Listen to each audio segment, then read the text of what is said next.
You've reached the Union of Metro Street podcast, where we discuss the San Diego music scene of the late 80s and all of the 90s, from the shows we worked to the shows we played. Here we go.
All right, so that was Agent 51, and we got Chris here. Chris, you want to introduce yourself? And hi. Thanks for having me. What's Poway, up, California is here. So that's Red Alert from Agent 51. What year did you guys do that song? That was recorded December 96. 96. Holy crap. All live on the floor. Oh, really? Yeah, and we had no click tracks. We didn't know what we were doing. No pre-production. You can hear the mistakes, man. I mean, it's kind of charming in a way. Oh, yeah. At the same time, it makes time, it more real. As someone who's grown and like learned more about being in the studio, you hear all the mistakes and you're like, damn it, I want to record. Yeah. Yeah. But it's authentic. It's like real, you know. It's like I'd rather hear a mistake that's real, Right. rather than something that's just perfect and Right. rehearsed. That makes sense. Yeah, it's more DIY. I mean, that's the thing that when I grew up listening to a live album to Rush or even like Ozzy. Yeah. And then you hear the little like clicks and all the little quirks. I mean, you're totally geeking out and you're probably super high in your closet listening to it, Yeah. or maybe not. But no, I appreciate that. And so when did you guys form Agent 51? What year? This would have been probably December 95. Oh, really? Yeah. Okay. I was just kind of, learning chords, and finding people that were into punk rock and into other bands. And like, I'd heard the first Pinhead Gunpowder EP. Right. I was like, man, that's a cool sound. And then, Rancid, obviously. Yeah. And I just started hearing music in my dreams. And I was like, well, how do I transcribe these sounds that I'm chasing in my head? Right. And, my childhood days, I was raised on country music. I grew up in Cheyenne, Wyoming. Okay. But I was too full of piss and vinegar to really know, to bring that out in my music. Right.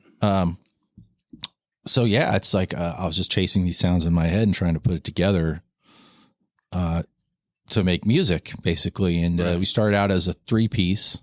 Eric Davis on drums, who is now the guitar player. Jared Herndon on bass.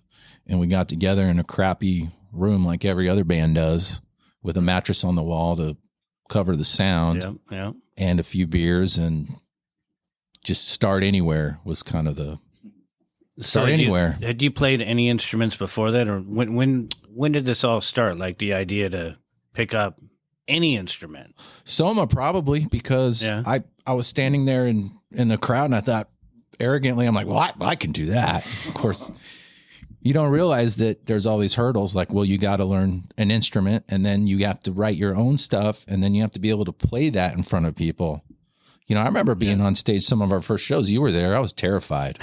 I was mortified, man. It was like jumping into like a pool full of pins and needles. Well, that's the whole thing. So since you brought it up, let's dive into that. Like, I don't remember. I mean, if I looked at my books, I could probably reminisce, but how did you approach me with the tape? Did Eric approach me? How did it all start? How did we get that ball rolling? Because, for me to find anyone and start booking them, it comes from some sort of a recognition. And then, do you remember how we even got started and I got you on your first show? Or yeah, I saved up and bought a 4-track, and we just hung mics in the room. Yeah. And bounced down as many tracks as we could. I think we gave you like a 6-song demo. Okay. That was the same thing, the same demo that I gave Billy Joe when Green Day played Soma. And we just saved up our money and, made a demo. I believe that's what I gave you. And I think you heard something there where you're like, I could probably book these guys with UK subs or maybe the US bombs. Did that? Something like my way of thinking. Was that Red Alert song on that demo? No, that wasn't written until a lot later. Because I know that was like that was the flagship tune. Yeah. Yeah. And just so that the audience knows, we got Mike Spen also sitting in here, and he's just hanging with us right now. So if you hear the extra, but again, this is even more history. Sure. With Mike. But diving back into that, we'll dive into Green Day and all that. But do you remember the first show that you had played? That with all the butterflies and everything, all the nervousness. Yeah, it was Soma Side Stage, Linda Vista. Mm-hmm. And we were all about, we got to impress Jeremy, like he's the center hub of the wheel here, man, of the integrity, like he's the defining, metric of what punk rock is, and we were trying to get that approval. Yeah. And it was terrifying on multiple levels, but for whatever reason, I felt drawn toward, getting up there and seeing what could happen. Right. And I think we drew maybe 15 people that night, maybe. Did you guys wear the suits the first No. time? No? So that came later, too? That came later, yeah. I wore I think I wore like a white shirt and tie. I was trying to look like Angus. I think you got a kick out of that, if I remember correctly. Yeah. I was trying to alleviate some of the nerves with like humor. Yeah. Were you wearing black shorts as well? I think so. If I remember correctly. Yeah. And it's funny that you would get that from me, because I kind of did. I was always looking for, by that point, definitely looking for something different. Yeah. Other than the cookie cutters. Right. And then, so are you guys, I don't remember, are you out of Poway or?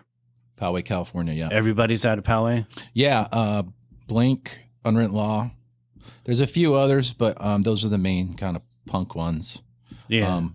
Unwritten Law, my first punk band, Open Fast. That's right. Okay. Unwritten Law secured now we get into the roots. Yes, our first Soma show. They threw us on the main stage with Korn, of all bands, because there was no other opener, I guess. It was Korn, Sam Black Church, and Clutch headlining, 1994. And yes. And we got really drunk. Because I needed a band to fit that. And that was one that Len was putting together. And I remember that because Sam Black Church, that was a crazy show. It wasn't very big, but it was like straight out of the oven, right onto an open fire. Absolutely. It's an intimidating stage, especially. Yeah. Was that Metro or Union? That was Metro. Okay, so like right when Metro opened. Yeah. Yeah, and it's like, well, here you go. No side stage. Go on the main stage in front of everybody and a bunch of metal fans who probably don't want to see you.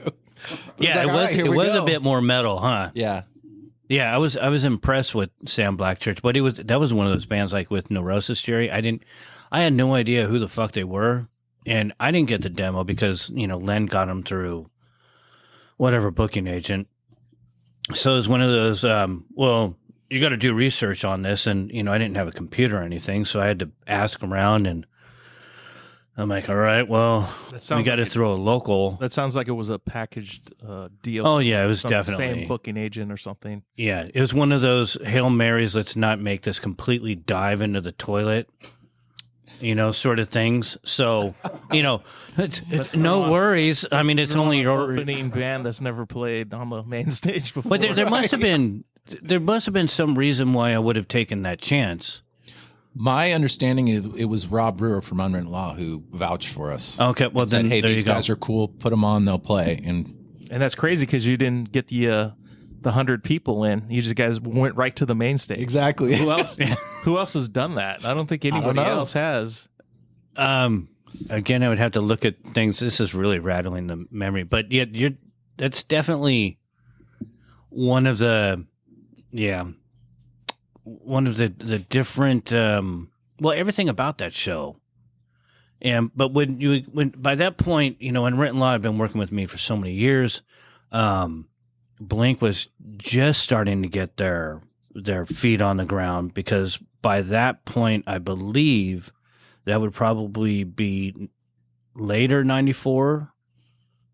Like, would that be November in 94 for that show? So I think Blink had already pulled a good number and started their trajectory, but Unwritten Law had already been established.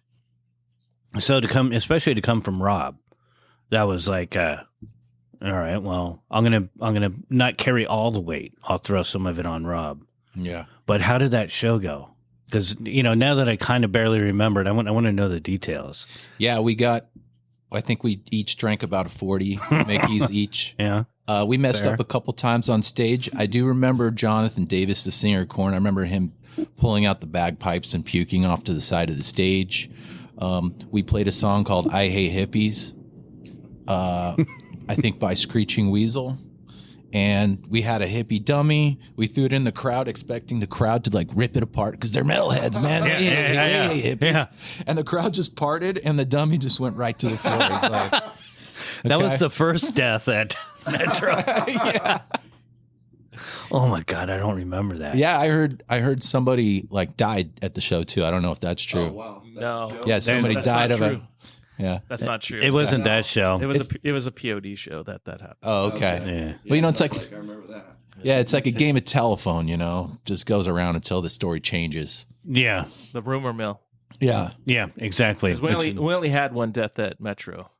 Yeah, just the one. Just the one. One death at Metro. And the guy had like a heart attack or something. He shouldn't have been in the pit. And it was a medication type thing. So, yeah, because Sammy brings it up in the Sammy podcast. Oh, yeah, when we were talking with Sammy, he brought it up. Yeah, because he witnessed the whole thing. So, yeah. I barely even remember it. I don't remember it. I mean, I know a person got stabbed with an ice pick one time. Jeez. But they didn't die. Yeah.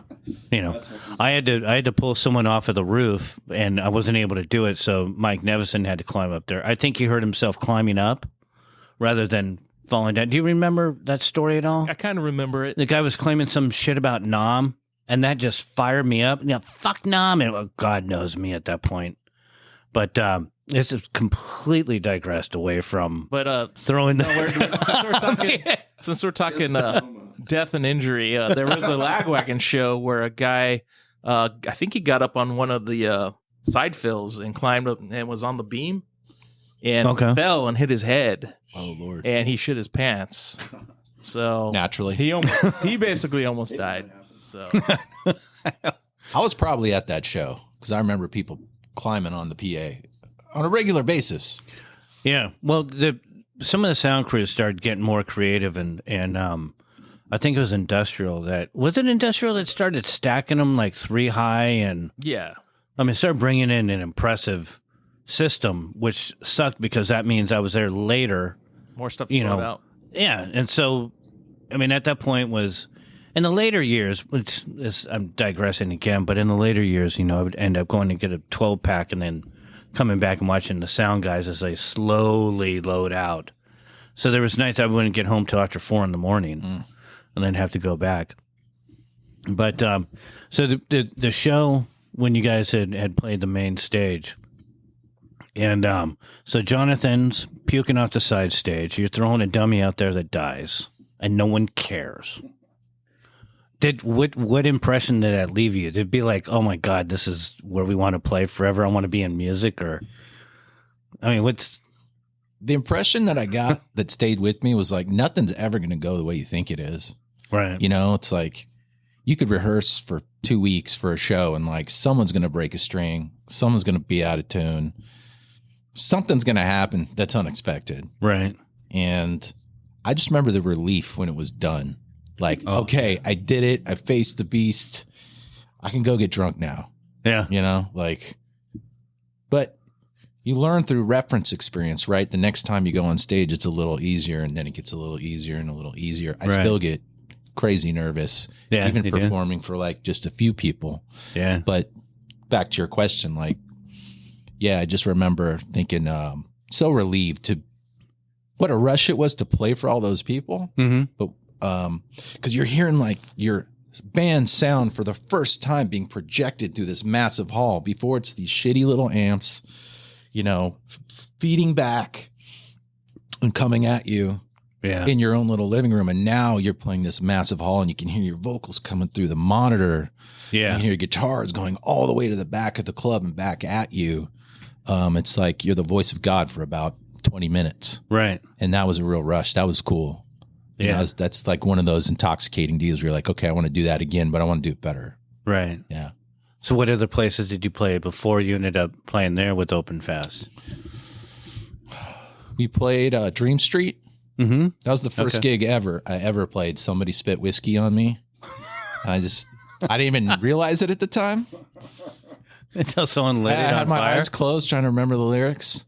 That was the first gig I ever played. From there, we played a bunch of no-name venues like Pelican Pub, some places in Ocean. Anyone that would. Did you play Soul Kitchen and that whole? Yeah. You play for Showcase, or was Showcase World Beat, or was it still World Beat at that point? No, you were young at that point, right? Yeah, we didn't play World Beat. We did play. Where did we play? I'm trying to remember where we played. Played a bunch of high schools. Yeah. This is pre-Agent 51 days. Right. Anybody, you were band? still a teenager at this point? Yeah, I was still 18. Okay. 17, 18. I was trying to figure out my voice, like how to even write lyrics. Right. I'm still doing that, and I'm 54. Yeah, I don't think it ever ends. Yeah. You write a song and you're like, why isn't this connecting? You know? And it's probably because it's not about something that I care enough about. Yeah, that makes sense. That makes a lot of sense. Yeah. And so did it, like, from playing the main stage, did you start to realize kind of a direction, or were you just like, whew, got through that, and now, like, what was the progression? Like, what's the mind frame? I want to know the mind frame. Mind frame was like, all right, I'm learning the guitar. I could probably write some of my own songs now, because I was just the singer in Open Fast. And that band split up because half the band was like, we're not punk enough, so we're going to go in this direction and be even more punk. And the other band was like, we're just going to write songs and see what happens. So that's when I started Area 51 and started chasing these sounds in my head, thinking, all right, well, like, let's see if I can do this. And then we started recording, and that's basically the progression. Right. Just dictating these dreams down onto paper, if that makes any sense. And that's an odd way to write. Does for me, yeah. A lot of people were like, hey, I'm going to sit down and write a song today. And I was like dreaming all these melodies, Yeah. I can't explain it. Well, that goes to the common tie about skateboarding, because it's funny that you bring that up. At 54, I still think of myself on that ramp going, okay, if I hit this one line, go up and do the stall, because, I'm limited at being 54 riding a freaking skateboard. Yeah. Jesus. But it's the same way. I will go through and I find it like a comfort when I wake up at 3 o'clock in the morning. I'm like, okay, I can sleep for another hour. Then I think of a line that I can do, or now I'm even starting to get back into thinking of a song. And so I'm like basically starting from scratch and trying to construct it to make myself go to sleep. But I wake up still thinking about it, and that'll still carry throughout the day, So I'm like going, okay, if I do that, and then, if I drop down to A on that part, or if I stall long enough, that would be good for a photo.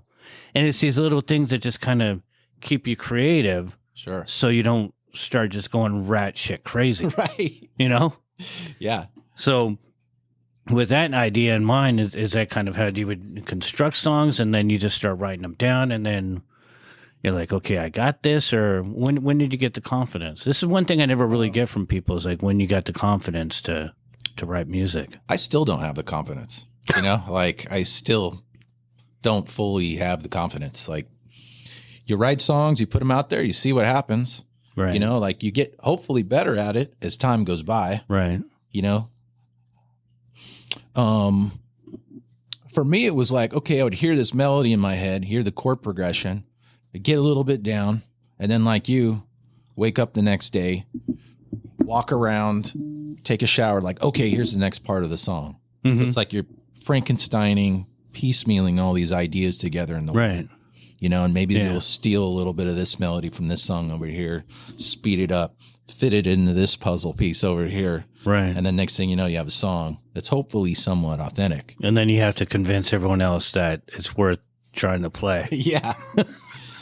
Yeah. I honestly don't know.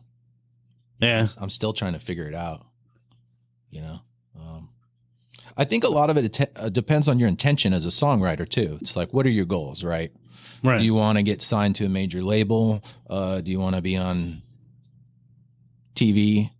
Or do you just want to express yourself? Right. Now I find when I start from that point of just, okay, I'm going to express myself here and then see what happens. Like, better things tend to happen. So what was the next? So you're starting to, create, and you're starting to actually, figure things out. When did it start to come to fruition? When did you start Agent 51, and how did that progression go? After Area 51, because I remember Area 51. Yeah. And was there a demo tape with that band? Yeah, we recorded it at Double Time Studios, El Cajon. Okay, with Jeff.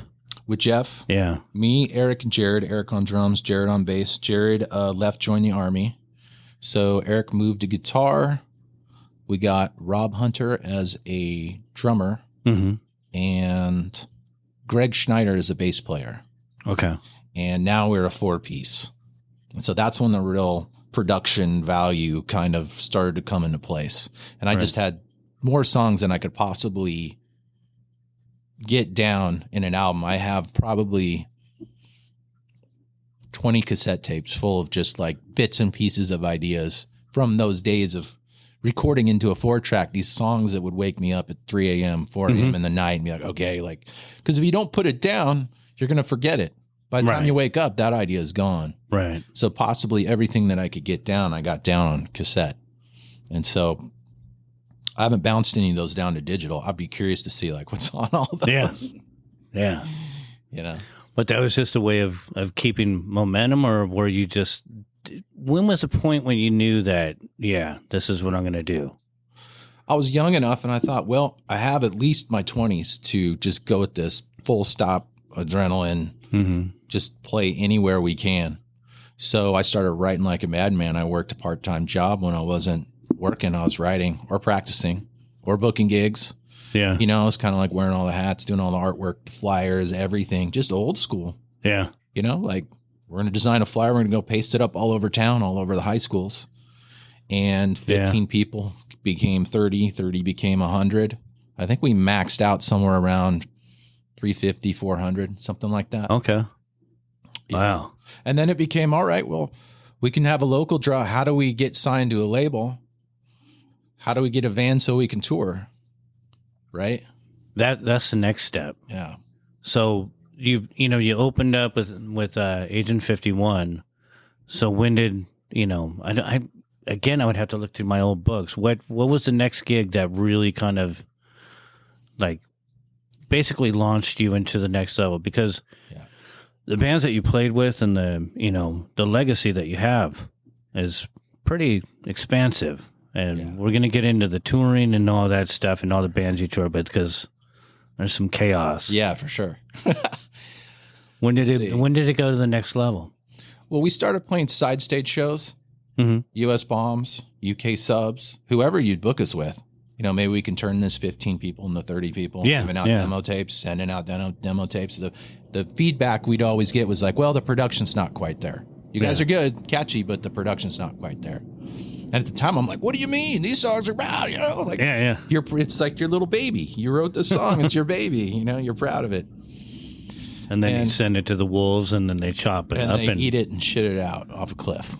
But they're still taking it, and they're still taking. You're playing on the good gigs, and yeah. I think the gig that changed everything, where like you felt the momentum shift, was there was a Lagwagon show that we played with the Vandals, main stage show. I think that was our first main stage show we ever got. We made this huge, like 6-foot flyer for it, and pasted that up all over town. And I think that got us a lot wider exposure than we would have normally got playing side stage. We were now playing to like 1,000 people. Right. So that's when I think the word began to spread. Yeah. And it's like, okay, we got to tighten up now. We got to go record a real record. Oh, okay. Yeah. So what year was that? I think Red Alert came out mid 97. Okay. So we started in 95 and worked our way up toward that. I think the demo was recorded in 96. So year progression between each phase. Do you remember that show, Jerry? I think I do. So that would be probably when did you? That's when I probably started. I was probably booking you guys actually at that point, 97. Yeah. Because I ended up, I left by 97. Yeah, you left in 97.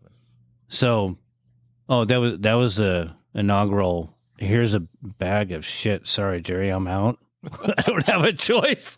We were talking about that last night with the Calvins.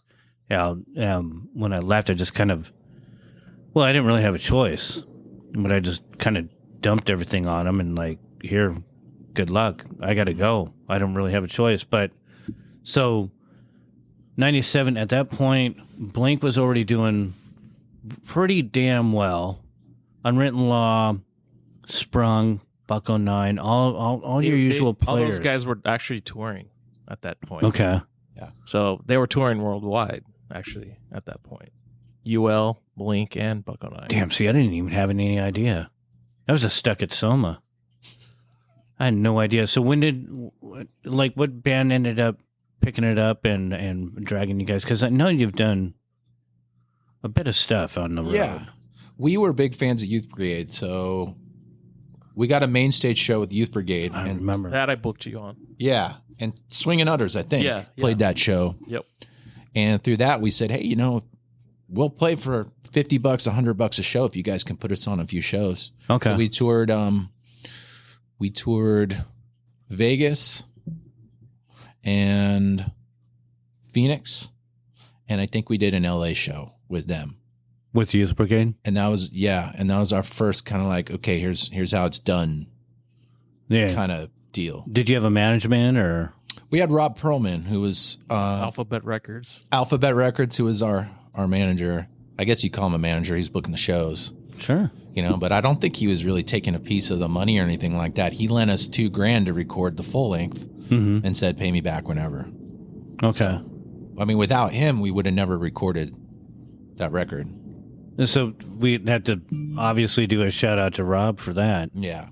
See, I had no idea that, which comes to not fruition, but it comes full circle is when we went to the show that Rob did at the Casbah with you guys in Swindle and the Classified.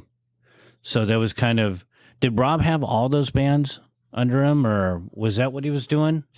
Jared's nodding his I don't head. even remember. I believe all those bands were under him. Yes. Yeah. Because at one point, obviously, Swindle was one of my bands. It was, the ones I was trying to bring up. There's like, you remind me of my English sound. And back then they had, who is it? Dan, the English kid that was singing. Mm-hmm. So we had the accent. Yeah, Daniel. Yeah. Okay. Mm-hmm. Yeah. So Rob just kind of, because Rob was at the club all the time, and he just kind of was a scenester, would you call him, or? Hey, he was just a kid that was pretty smart, actually, thinking ahead. Mm-hmm. Hey, I'm going to create a business in my youth. He was like 16, right? That's what I'm thinking. He was really young. Yeah, you got to give him credit for being that forward thinking, because I had no business sense whatsoever. Where did he get the money? That's another question, too. Right. Who knows? I mean, I thought he came from money with the family, as a lot of people come from a bag of money, and they just kind of, some of them use it right, and some of them, some of them pretended to be crusty kids and lived on the street. Remember that whole movement of the crusty kids? Oh, yeah. But you come to find out that when they go home, they're going home to La Jolla, and they're, washing their clothes and then coming back out, and their clothes still stink. But, and they didn't want to pay for shows, and, Yeah, they were all rich. Actually, that's true. Now that I think about that. There was a huge movement. Yeah. We're all rich kids. Yeah. How does that happen? Just acting like they were I don't know. I looked at their clothes and said, I'm fucking poor, and I'm working at... I was talking with Mike about it, and I never made any money off land. I went home sometimes broke. I had to pay out of my pocket to have people clean up the lot. Wow. I didn't care. It was for the scene. Right. But I do. I remember. I think Rob had something to do with stickers or shirts or something, and I probably still owe him like $50 from that because I didn't have the fucking money. But he just kind of showed up, and he had the wherewithal to know that this was something that he wanted to do, because there was also, remember, Jeff from Yellow Records did the Lump of Coal. But Rob, went to a different level. So coming full circle, when you started picking up these more gigs and stuff, was Rob doing all the paperwork with that and doing all the management, or were you handling some of that as well? I think it was a double duty kind of thing. The cool thing about having Rob there was when the gig's over, you can send Rob in to go collect the money. You don't have as a band, go like begging to get paid. Yeah. Right.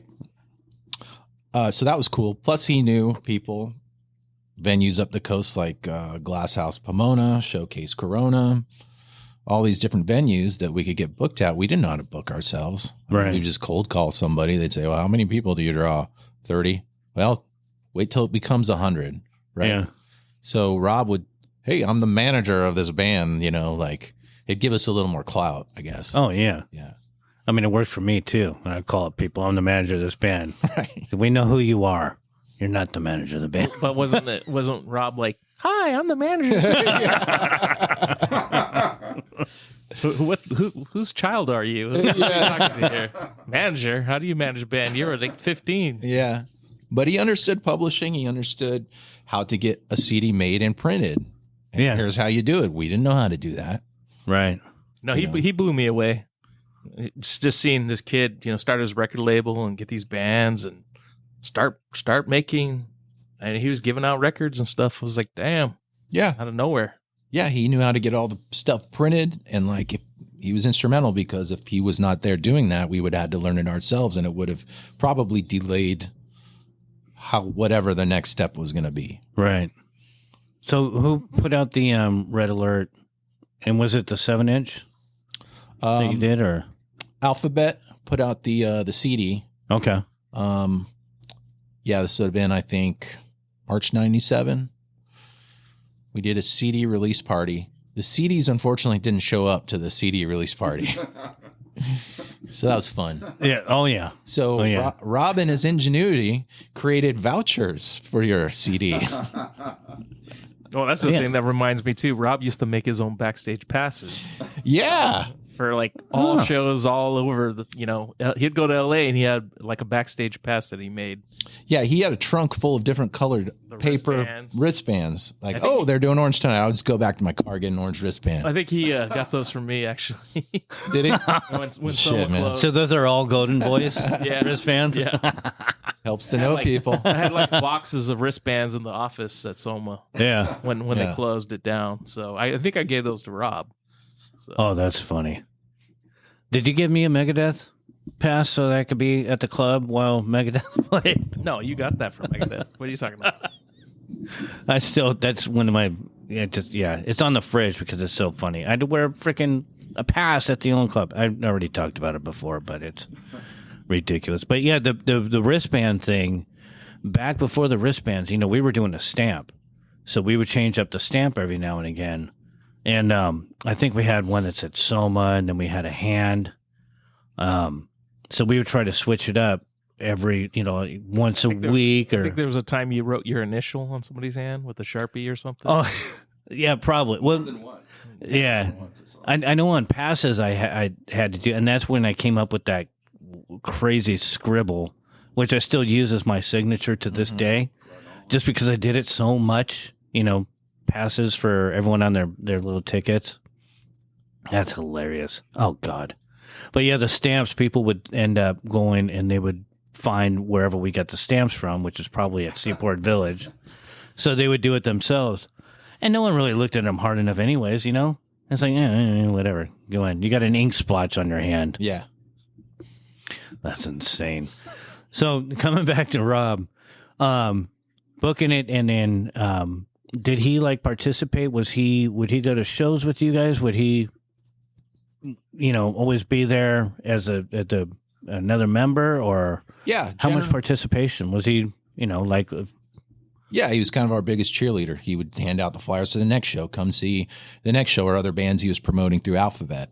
So it's good to have someone out there doing all that work for you. Really. Yeah. And you guys got a show in LA this week. Yeah. So here we go. Oh, here's how you get a van. And oh, really? So he did all the dirty work for you guys. He did not buy the van, but he was a good guy that would help negotiate the price down. Right. Well, there's a scratch on this fender here. Yeah. This was recalled in the early 90s. Oh, that's awesome. See, I had no idea. These are all the details I need to know. Yeah. Because you need someone that's going to do all that stuff, especially when you're, in a band, you're not making any money. Were you guys making any money? That's a big question. We were probably making maybe $50 a show up until the Lagwagon show. I think we got maybe 300 for that. Okay. Nice. And then Kane started stepping in, trying to book stuff. Yeah. Well, that's when we closed down. That's when Kane's right. Yeah. came in. And I think we got it up to 350 or something like that after that. And it would all be based on who said your name at the door. Mm-hmm. But as far as Kane's goes, how do you know who said what at the door? They could say, well, 350 people said your name when it could have been 500. Right. You know what I mean? They're a bit more loose. Yeah. Yeah, we were always honest on that. We weren't going to take numbers away from any bands. We always marked it down as they called it. So yeah, I believe that. I hope so. Where we were doing the number thing, whereas LA was doing pay to play. Yeah. And then when the new Soma opened up, as I've said in the past, that became kind of pay to play because all the bands were already used to it at that point, and they're like, "Hey, can we just get 20 tickets, 100 tickets? We'll sell them, whatever." So that's what they wanted to do when we opened the new one. Wow. Yeah, that's why I always called San Diego the bastard child of LA, because we did things a little bit different, but you had to be popular in LA before you came to San Diego, before you would get that credibility. Do you guys run into that problem at all playing up in LA where it was oh, you're from freaking San Diego? Because we've always kind of had that stigma, We never ran into any problems other than just the song would end and you just hear the hum of the lights and the hum of the amplifiers. That was our problem because no one knew who we were. Yeah. I mean, not until, Youth Brigade took us out there. And then What'd you guys play in L.A.? We played Showcase Corona and the Glass House. What was played Pomona Glass House with them. Yeah. So that was like, okay, here's some exposure to like a few hundred people. Yeah. You know, but if we book maybe Joe's Bar in Inglewood or whatever, and there's nobody there because nobody knows who you are. Yeah, I know that. We played a country bar with Sin 77, Sawdust on the floor. And I was told that my bass playing was reminded some drunk hit guy that reminded him of, what's his face, from Led Zeppelin. Mm-hmm. And I remember looking at him going, I don't know if I should frickin' hit you or compliment you for saying something so stupid. I just was like so offended, but I was just stoked to play somewhere different, you know? It was a tough circuit when we were trying to push Sin 77, and I didn't even push things too far, you know? But so you're on with Youth Brigade. What year was that? Is that still 97 or is that getting into 98? It's getting into 98, 99. Okay. And where did you guys go with them? We were trying to get signed to BYO, their label. Okay.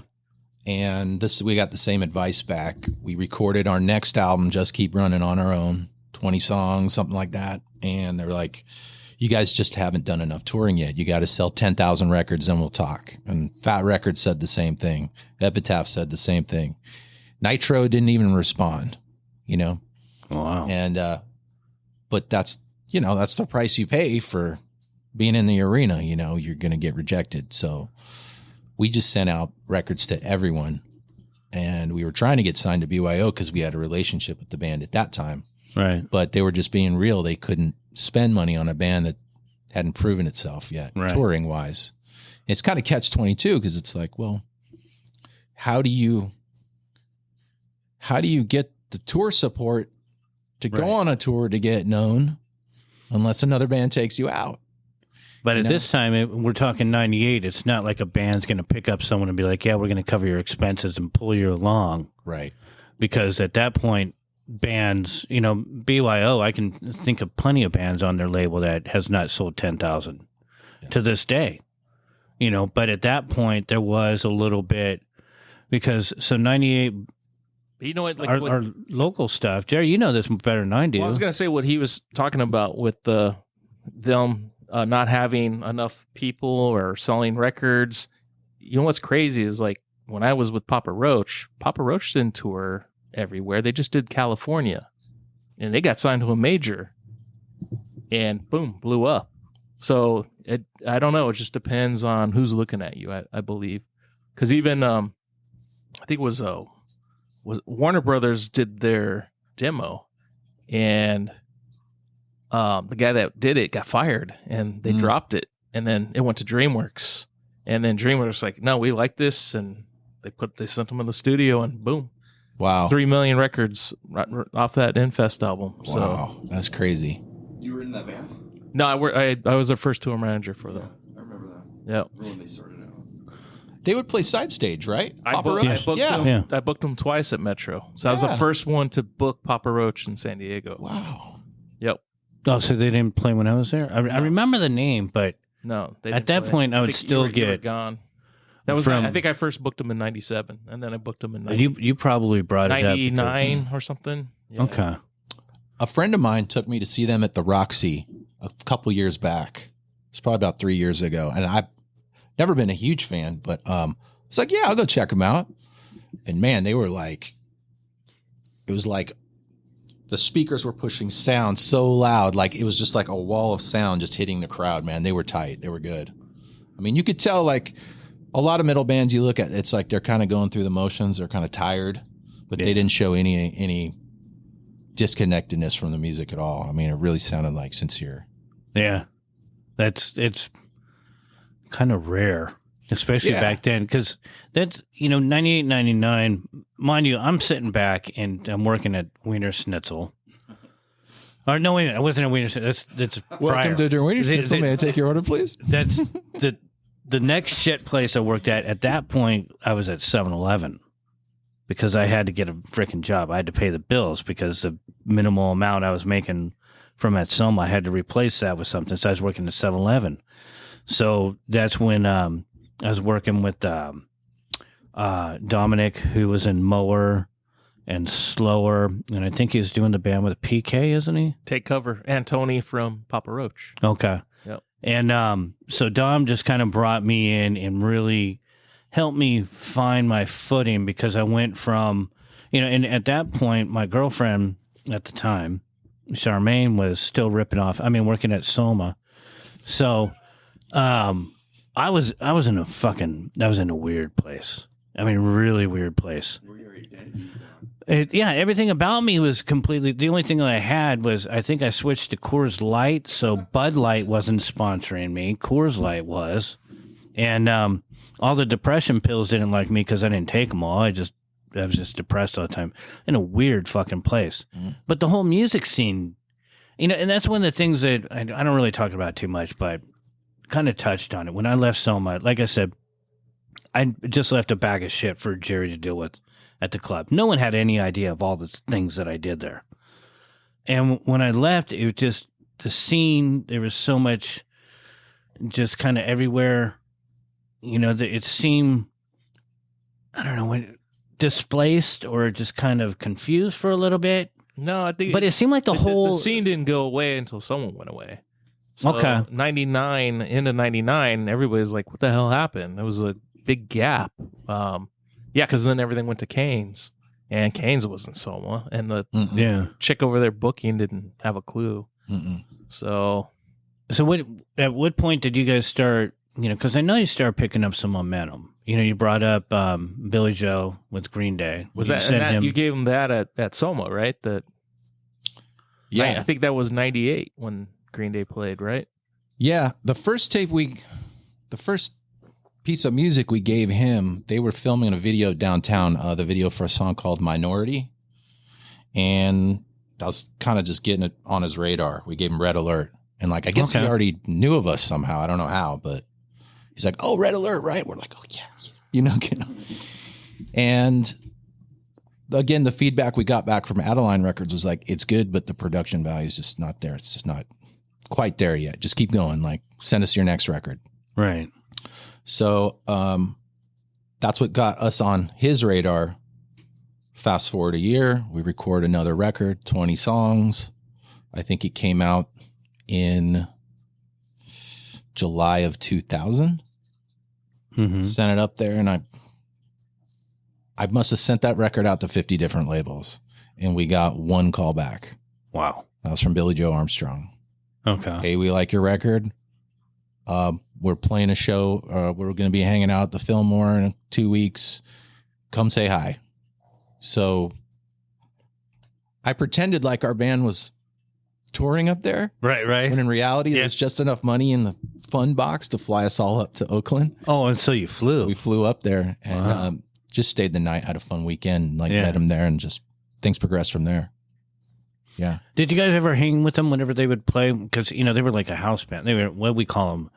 We called them the Holiday Band or something.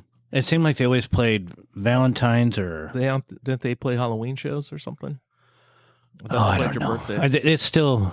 My birthday's sacred, and I wanted Venom to play. No, I actually did see in one of my books, there was some show that I looked at, and I'm like, fuck, I worked that? I worked it on my birthday? What the hell? Because I know that was one of the things Len was like, there's no way we're going to have anything that he really wants to play here. Like UK Subs, Exploited, one of my bands, GBH, Spent Idols. No, that would never happen. That would absolutely never happen. But I remember they did, we kind of used them as like the pivot point of whatever holiday. Some of those bands did play after you left. Again, rubbing the salt in the open wound. Well, let me ask this. You said you got kind of bummed out near the end. Were you just just burnt out? You're just like, I'm done? Because from our perspective, we were like, man, Jeremy's living the coolest life. Jared, Jeremy, they're all living. They get to meet all these people. They get to book shows for a living, you know. And we got to work. I was a custodian at the time, man. I was cleaning So was I. shit off bathroom floors. So was I. At Soma. Well, yeah, okay, yeah, just different kinds of bathrooms. To be honest, and not to be too obnoxious about it, no, I fucking hated everything about it. I hated the raves. I hated the way people were becoming rock stars. I hated how it was so separatist. It was so divided that the egos were out of control. It wasn't about local music anymore. It became about money, ego, and just bullshit. I mean, absolutely. So you get like, say, you said ego, for example.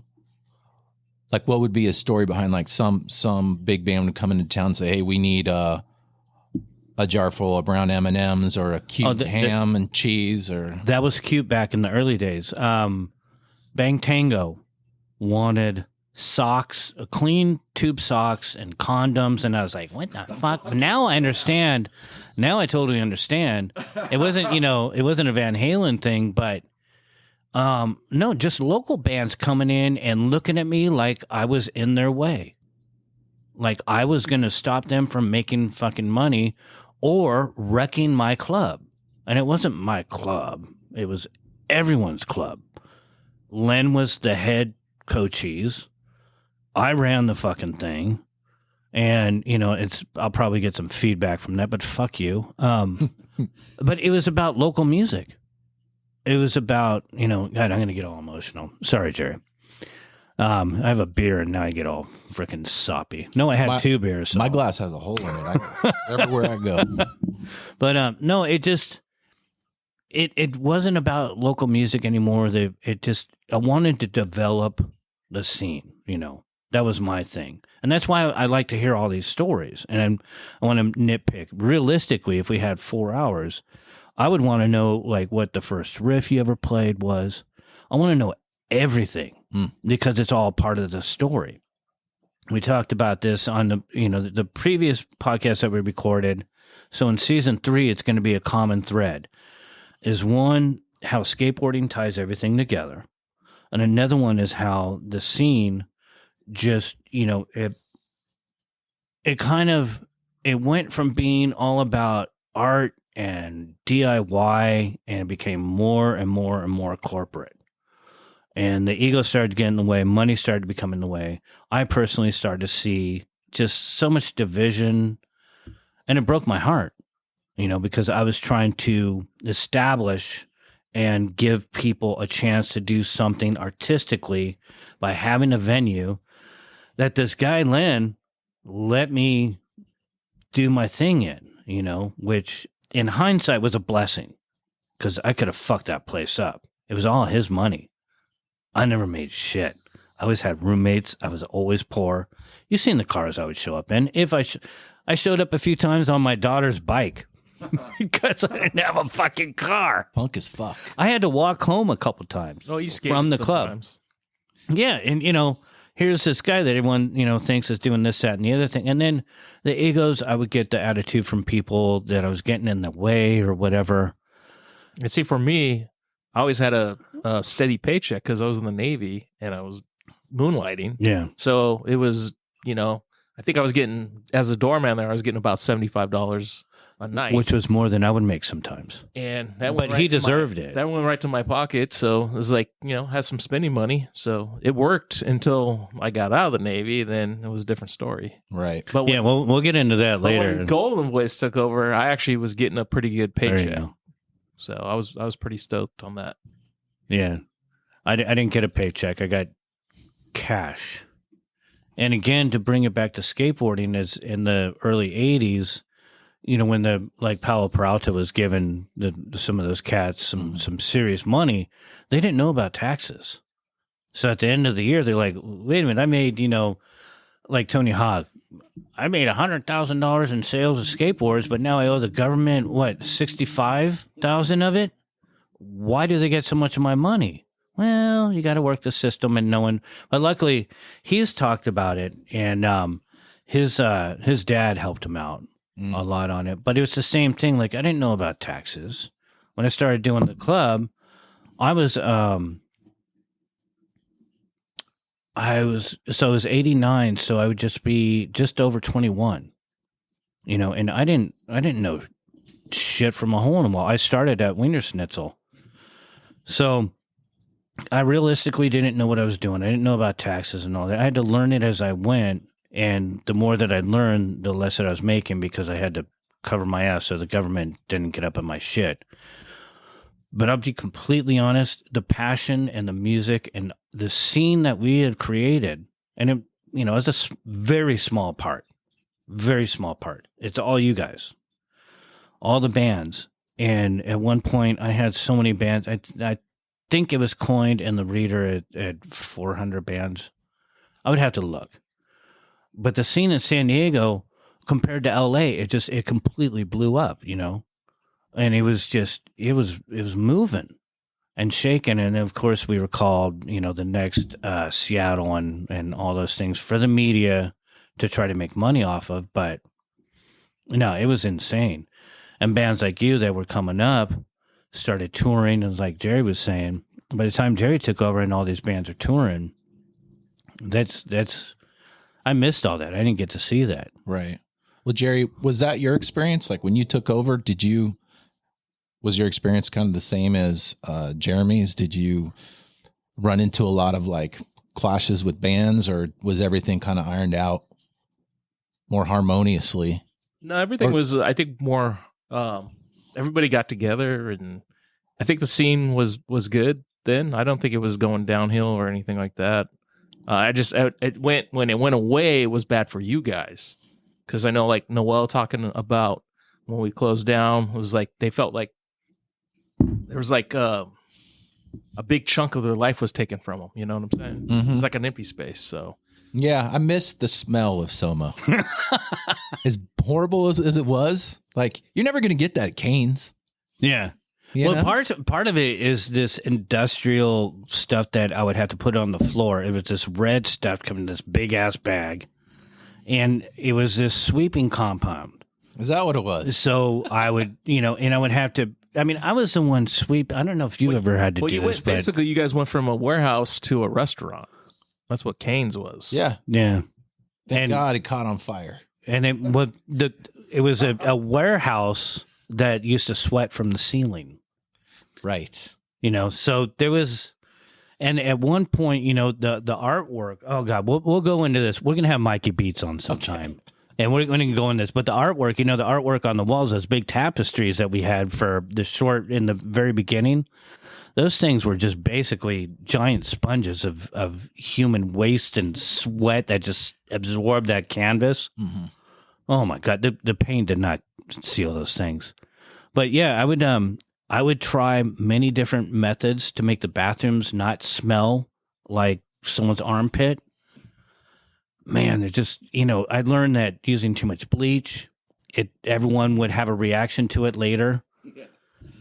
The things you learn when you're in your 20s, trying to figure out how to clean a giant hall. But let's get back to the music.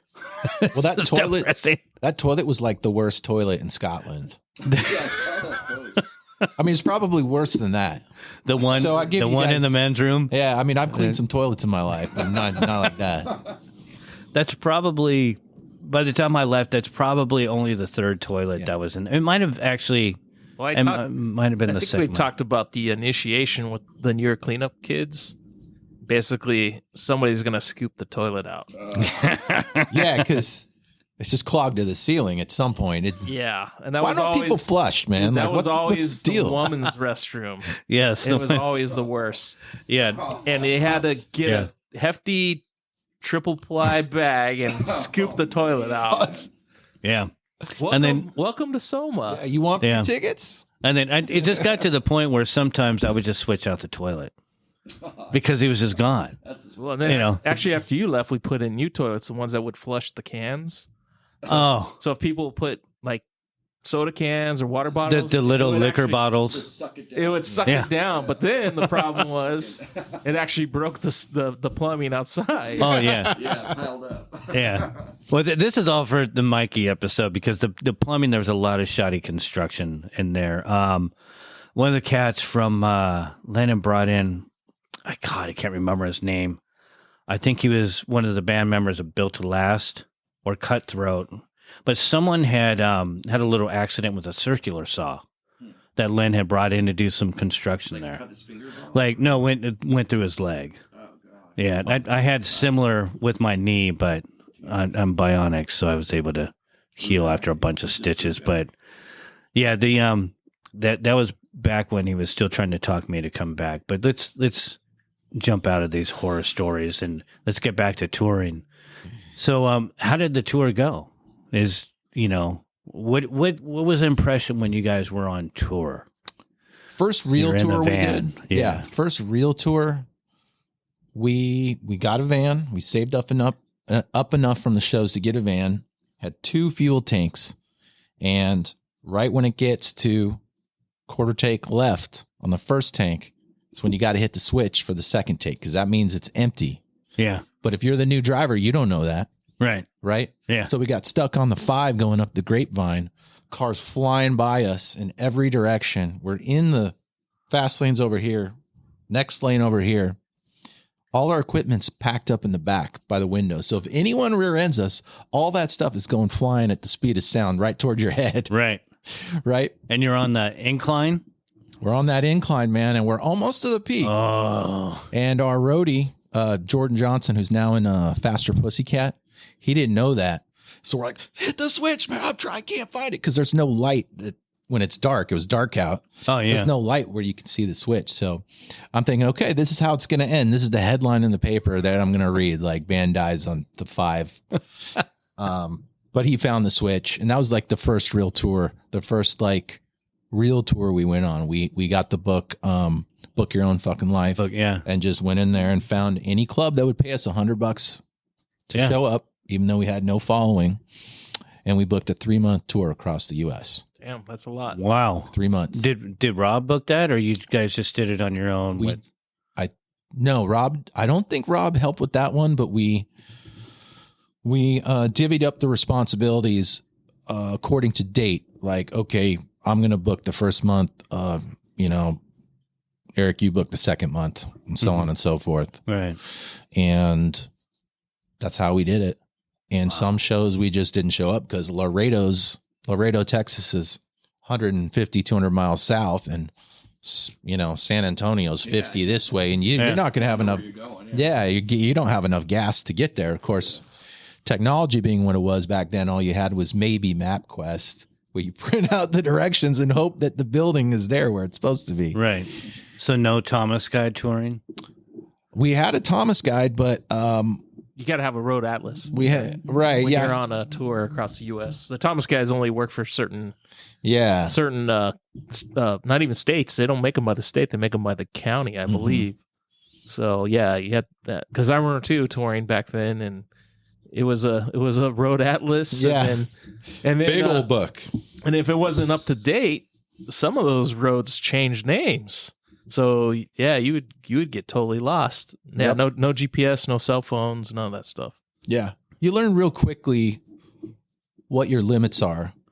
Your limits for privacy, your limits for what you can tolerate in terms of behavior.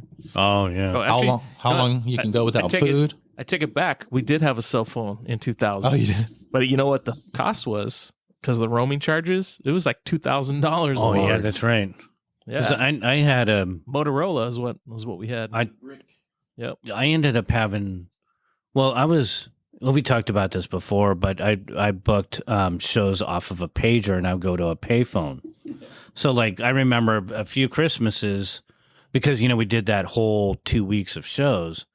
I would be with the family at the Christmas whatever soiree at a restaurant. My mom would take us to a fancy restaurant, and I would have to go to a payphone. So I'd always have change in my pocket, no matter where I went. And eventually I upgraded to the nicer pager, and then eventually I got a cell phone. Same here. And then I got it a was cell like phone from Lynn. Yeah, but that was the that was the Lynn hotline. Kick the first guy and give it to the next guy. I couldn't call anybody on it. It was just for Lynn. Yeah, strictly. Where you at? You need to get to a phone and call. Yep. Yeah. Yep. Yeah, but I mean, even in my early days, fuck, we're doing the flyer route and everything. I had to have a Thomas guide because when I started taking over more and more of the flyer route in my early days, my station wagon, and I'm not computer literate at all, even to this day. I'm amazed I can program. Oh, wait a minute. We don't have a VCR. Well, so there you go. But, yeah, touring and not having, contacts. And then especially with the club, for me, I was the contact. I mean, you can call Len, but that would be the booking agents and, all the higher ups. But the bands and all the local stuff, if you guys couldn't reach me one way or another, that's why I was always made sure I knew where payphones were and I had the pager. But if you're touring, you need to call someone, hey, we're 3 hours late because we're stuck in Alabama and we're supposed to be in, I don't even know what's around Alabama.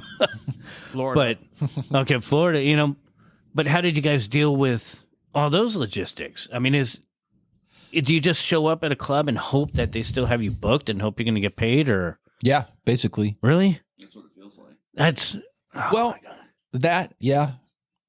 But then you'll have a string, and I'm sure you probably know this. You have a string of like 3 really crappy shows, and then you'll show up at Jacksonville and there's 300-400 kids there. Right. Right. And some of them have heard of you and are singing along. You're like, God damn, that just made the last 3 shows great. Oh yeah. If I could go back in time, I would definitely just enjoy myself more because I was constantly worrying about when's the van going to break down? What are we getting paid for this show? How are we going to come home? Are we going to eat? Are we going to eat? Yeah, there's a lot of stress on I got to take a shit. Yeah. And I wasn't I should have looked at it from the perspective of how can I make this just the coolest experience ever? Because this may or may not last. So you might as well enjoy it, even on the side of the road when the van's blown a head gasket, which did happen. Oh, really? In the middle of nowhere. Really? Yeah. We drove up to Oakland to do some pre-production for Adeline Records. One of their guys, Doug Sangline, come in the studio. I got some free time. We stay at his place. We get up about 10 a.m., record all the way through the day until 3 a.m., and for some reason decide we're going to drive back home to San Diego in this van with 2 gas tanks. 3 a.m., we leave. Past San Jose in that stretch where there's just nothing but farms. That stretch of 5 where it's just straight for 3.5 hours. And the van just totally dumps at about 5 a.m. in the morning. There's no cell phone service. We're near a town called Hanford, wherever that is. Call AAA, whoever we can to come get us. Right. We can't call anybody because there's no cell service. Right. And by 2 p.m. that day, a cop finally shows up. No way. Says, okay, I'm going to get you guys a tow truck. Gets us a tow truck, tows us 20 miles north to Coalinga, California, where we're trying to get a mechanic to fix the van. He says, man, I can fix it. It's going to cost you $1,500. Can't do that. Right. Go to the next guy. He's like, well, I can fix it, but I can't fix it till Monday. And it's already, we got to be home on Sunday. Right. So he's like, but I got a guy that might be able to tow you, and he won't be here until 6 p.m. Right. So how much money we got left in this little can here? We got like $500 left. He's like, this is all we got. If this guy can tow us back home for $500, we'll do it. Right. So we were hanging out in the local bar waiting for this guy to show up. He puts us he shows up. He puts the van on the back bed of his trailer, which we're all in, which is totally illegal, by the way. Yeah. Yeah. If any accident happens, we're screwed. Oh, yeah. He does a couple rails of meth and puts the van in gear. There goes the $500. Yeah. And we give him the $500 and he drives back home to San Diego at about 35 miles an hour the whole way. Oh my God. We did not get home until 4 a.m. the next day. On Monday. And I was probably 38 hours, no sleep. The whole band, 38 hours, no sleep. No sleep, no food, just beer. Oh, my Lord. Yeah, let's go on the next tour. Yeah. So what tour was this that this? And first of all, I thought of it's a horror film, and then the line, "I know a guy, Right. he does lots of meth." Yeah. And you're like, okay, cool, yeah, I want him to drive us home. Fuck, this will be great. Yeah, exactly. Fucking band. Yeah. So what was this? At what point was this in the stage of all the touring? Is this just a horror story out of the middle of it, or This is right before we got signed to Out of Line. okay? And And we were still who owns that label? it's Jim Tebow Oh, okay. from Skateboarding. not World Industries. What's his company? Oh my God, Mike, help me out here. He says, it's up north. Oh my God, Anti-Hero, right That's behind it. me. The That's decks behind me. Yeah, Jim Tebow. Yeah. Yeah, him and Billy Joe. It's not owned by them anymore. I think Green Day's manager took it over. Okay. And then dissolved it later.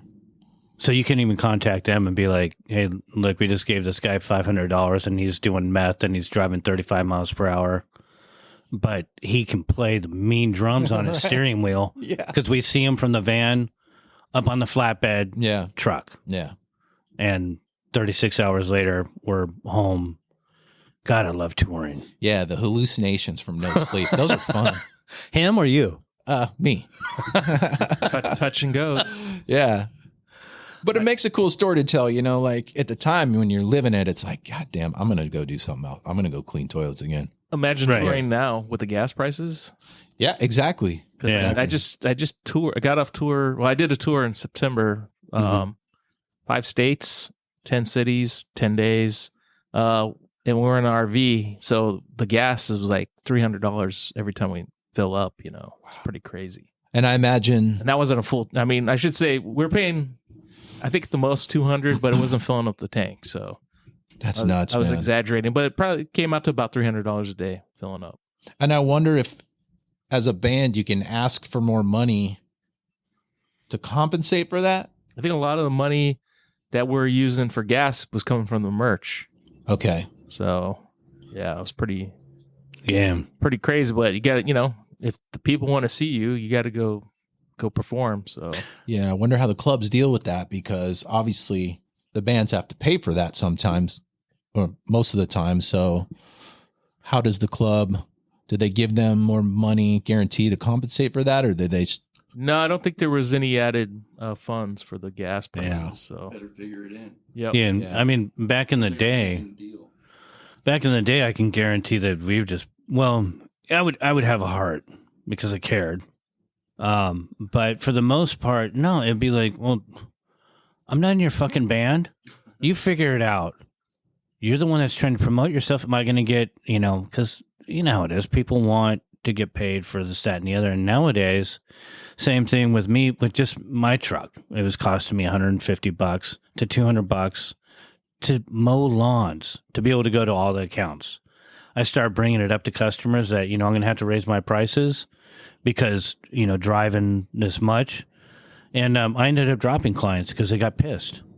It's like, I'm still giving you a killer deal. Yeah. What's the big deal? You have to pay the same. I had one person lecture me. So back then I would imagine they would be even, more harsh. Be like, Were you guys afraid that you weren't going to have any money to pay for gas when you were touring? No, I think it was like, I guess that was part of it. Yeah. Like we just had never done it before. So you're facing this big, giant, unknown, Yeah. logistical Because, monster. talking about Papa Roach, when I first booked them, they didn't have nobody knew who they were. So they're not getting any checks and there was no guarantee. So basically I gave them money out of my own pocket so they could drive back. yeah, I had to do that with bands. Actually, a funny story. I brought down Irrepute and Offspring and the Grimm, and I don't remember who had told me about it, but I guess Len had to pay. Everyone left. What's the singer's name Or which band? from Offspring? Dexter? Brian? Dexter. I keep calling him Buster, but that Buster's from Buster Holland. Buster New York Dolls, Was right? Poindexter. Yeah. So, but nonetheless, I guess I don't remember who told me this, but someone else said, yeah, Len had to give Dexter cab money because the band had left him down there, and I only gave him $200 to play because I didn't know who the fuck the Offspring. The only reason why I booked the Offspring was because Tony from the Ill Repute was like, "We're doing this tour. Can you do something for us?" I'm like, "Fuck yeah, I'll put you on the main stage." Probably shouldn't have, but. Well, they ended up coming and playing. Well, Stormy made a shit ton of money off of them. Off the Offspring, yeah. Yeah. So, I never got any money out of that either. So I guess I did get another raw deal. But back then, I mean, that's kind of the shit that would happen. I got left. I had a ride when we were at downtown and I was still living in Santee. I had to call my dad once to come and pick me up. Called him up at 12:30 at night because I was living in his garage. And, I was, again, living the high life. Soma, yeah, I'm freaking living it. But it was a really young, early days, early 21. So he had to wake up, come and get me, and then bring me home. And he's like, "You really want to do this?" I'm like, "No, it's just, I think this is at the beginning. I thought I was on to something. I thought I could really make something with Soma." So it's kind of funny now. And I'll probably bring it up to him. But, being on the road like that, I would imagine... from not having a label behind anything that I did, that your label would kind of be like, okay, here's your credit card. If we go, we might have a limit or something per day. There's per diems. At what point did you go from being like, you're on your own, just make us a bunch of money because you're quote unquote on a label? Did that ever like really grow into something and get into, didn't you tour like internationally? We booked our own tours, but still no major band ever took us on a national support tour. Really? Nobody. We never got tour support from any label. Really? Not even from like Surf Dog. Really? No. Why didn't Green Day take you guys out? I think their deal was like, hey, it was the same thing that BYO told us. They said, hey, like, you got to prove yourself. You got to go out there and prove that you can get your own following first. You weren't signed to BYO, and Youth Brigade took you guys out, so Green Day should have taken you out. I've heard that a lot. That's like an investment to them. It's like, yeah, we're gonna get our band exposure because you guys would have been playing in front of thousands of people. Yeah, and that would have only got you more fans and got them more fans. That doesn't make sense. We need to call Billy Joe. We're calling Billy Joe. Well, I think he probably got inundated with so many bands that were like, hey, can you put us on a show? That like, how do you pick one without hurting the feelings of another band? I don't know. Maybe that's what it's like to be in that position. I don't know. I've never been in that position. I had hundreds of bands that I was working with, and I wanted every single one of them to be a success. So speaking of Green Day, Mike Dirnt, right, bass player, his pants, they need to be pegged. I'm just throwing that out there because it's a long-term joke. He was proud of them. I still told him he needs to peg them. I don't care if they're from Vivian Westwood. Mike, peg your fucking pants. Peg them. Okay. So you didn't have any support. And then where would you guys get your money to actually tour? We didn't have money to tour. You just scrape budget, no nothing. Nothing. I mean, we saved up money, emergency money from the gigs we played here. And what we would do is we'd open up the Book Your Own Fucking Life tour book, and we'd get, okay, here's all the clubs that are going to guarantee us $100. Here's how much it costs from get to this town to this town. Our per diem per day will be $5 for food, maybe 10 per band member. That's it. And this is in, basically early 2000. So it wasn't. Yeah, you could get a 99-cent Whopper and live off that every day. Yeah, Subway had a $2 sandwich back then, I think. Yeah. There's Subways everywhere. Yeah, that's true. I was living off Whoppers with Papa Roach. Oh, Whoppers are so good. Eating those every day. Can I? Okay, so you got no support from the label for touring. Everything's coming out of your pocket. And who would go on tour with you guys? Is it just the band? Mostly the band. I got to say, Slightly Stoopid was super cool. I mean, they didn't owe us anything, and they had a huge following by then. They took us out for 10 days up and down the West Coast. Oh, okay. And, by then they're mostly a reggae band. Yeah. And were still a punk band. Right. So they could have taken any reggae band that they wanted, but because they knew us and we knew them, we came up playing Soma together. Right. Back when they were a little more ska. Like, hey, come on tour with us. They didn't care how many people we drew. Yeah. You know? And I think we made maybe $100, couple $100 a night. Okay. But we got to play for, packed houses every night, and people dug us. Yeah. Maybe not every show, but most of the shows, people were like, oh, I get it. Yeah. Yeah. And is this when Adam was still in the band on drums, or? I think so. I don't quite remember. This would have been, 2002. Okay. Yeah, because he was out of the band by 6. Yeah, I don't even remember. I mean, he's writing a book. I know. I talk to him like at least once a week, but it's not like we're talking about details of stuff. But he's got some stories that are pretty incredible. And his falling out with the band was one in its own that I was like, wait, what? The curse of San Diego drummers, man. Yeah. No It's like kidding. Spinal Tap. They just explode. Exactly. Now, But I was going to bring up, you got to tell your story about September 11th. Yeah. dude, me tell it now? yeah. Okay, so we just got signed to Adeline. Green Day invited us backstage. They were playing a show at Coors or something. Mm-hmm. And, we start hanging out, like shooting shit and stuff. And Billy Joe's wife was there, Adrian. And all our friends were back there, backstage, and them in the band. And we're all drinking, having a good time. And my girlfriend at the time was talking to Billy Joe's wife. And she was like, hey, we need a nanny. Do you want to be our nanny for a while? She goes, sure, are you kidding? Yeah. So I drove her up to start a job at this big I don't want to say rock star, but, yeah, it's kind of famous person's house. And I was going to stay the night at Billy Joe's house and just fly back the next day. Mm-hmm. I get up at 5 a.m. I call a cab. I'm halfway to the airport when I hear on the radio, like, a plane has hit the World Trade Center. Right. And I remember thinking, okay, that's weird. Right. But planes have hit buildings before. And then the next plane hits. Right. And I'm almost to the airport. And I'm running through the airport halls to try to get to my gate because I'm already late. And people are just standing around, like, looking at these kiosks with television sets in them and, like, gasping. And I'm like, what the hell is going on? Right. And I finally get to my gate, and she's like, you're not getting out of here.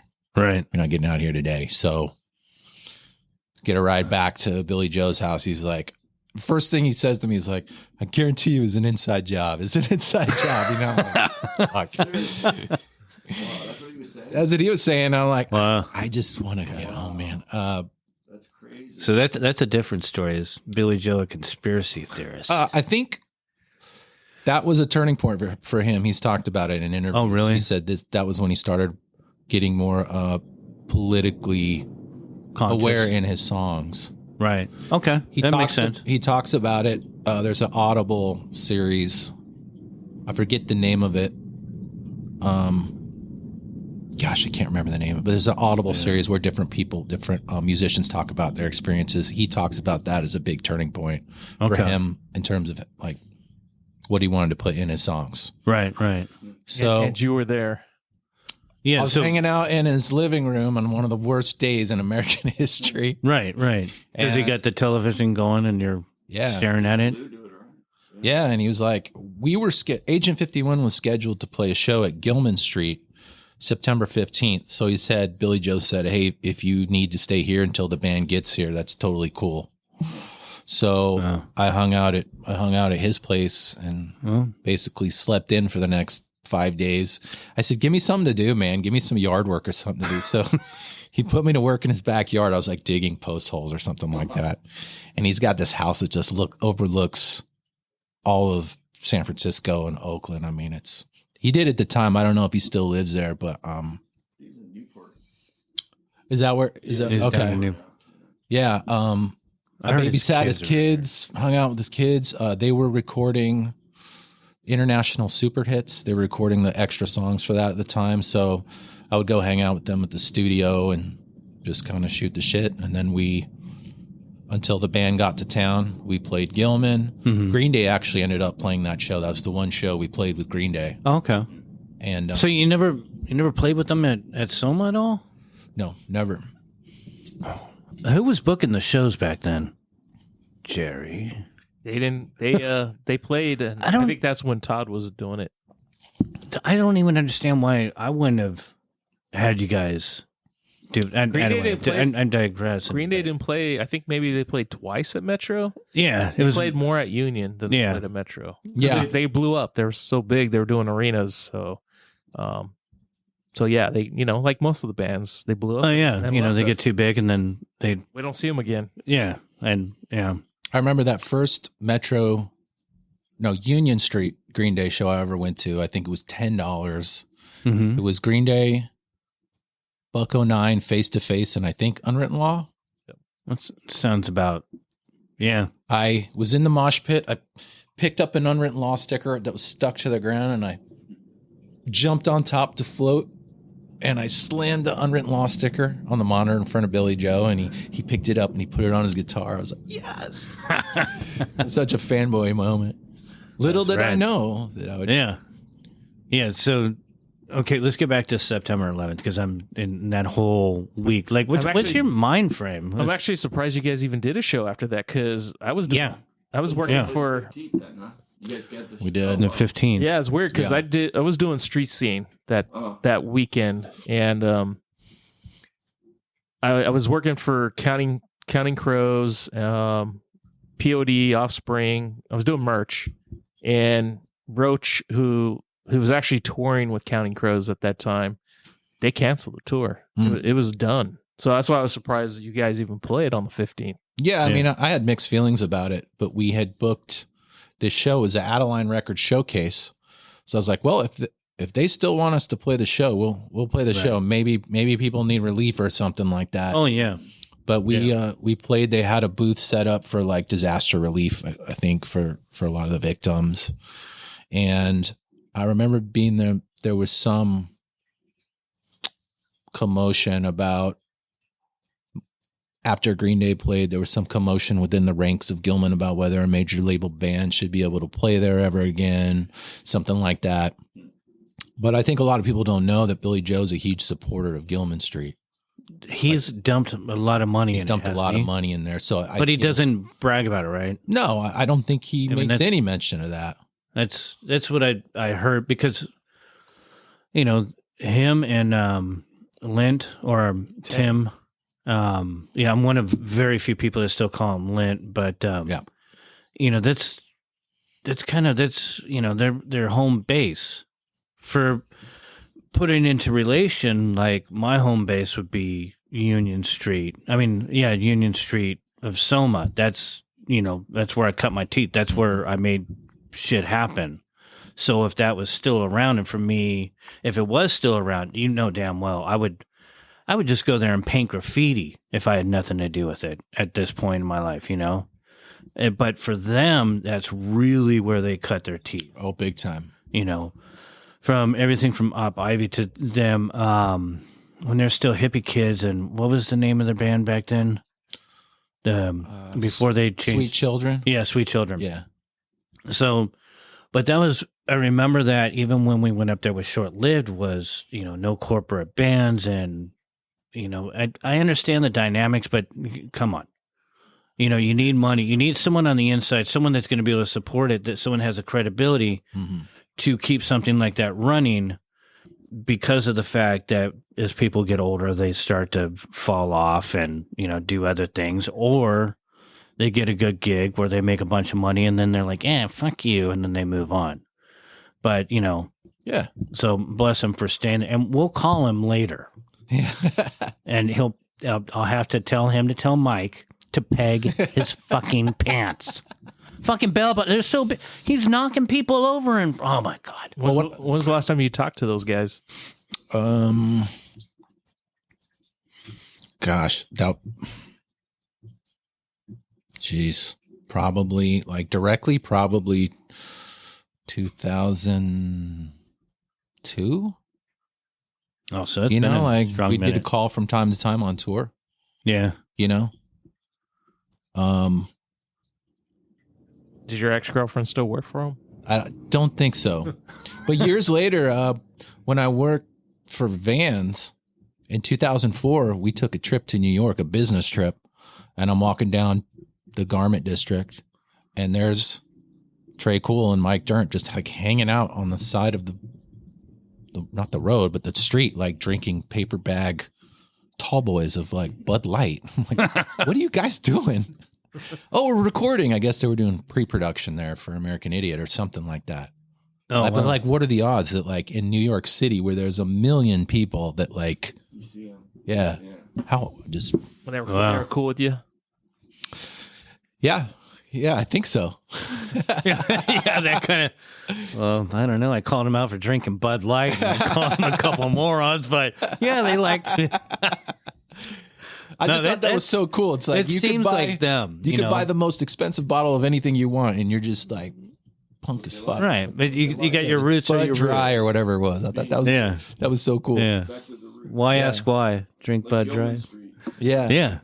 Oh, that's brilliant. Yeah. There's a punk documentary called Turn It Around Mm-hmm. about the story of East Bay punk. Okay.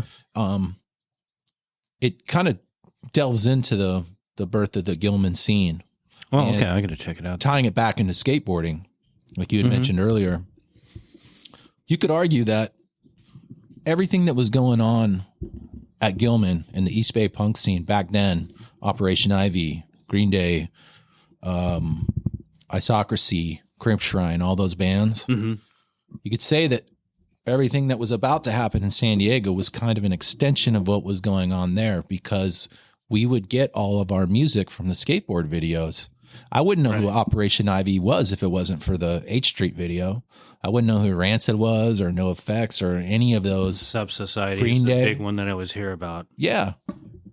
Yeah. I remember see- like the first girl I ever kissed, you know, out in this like cold ass vacant lot. Like I hear Green Day playing in the background and I stopped kissing her for a moment. I'm like, who the hell is this band? They're so great. Yeah. You know? And that was the first time I heard him. For them ever since then.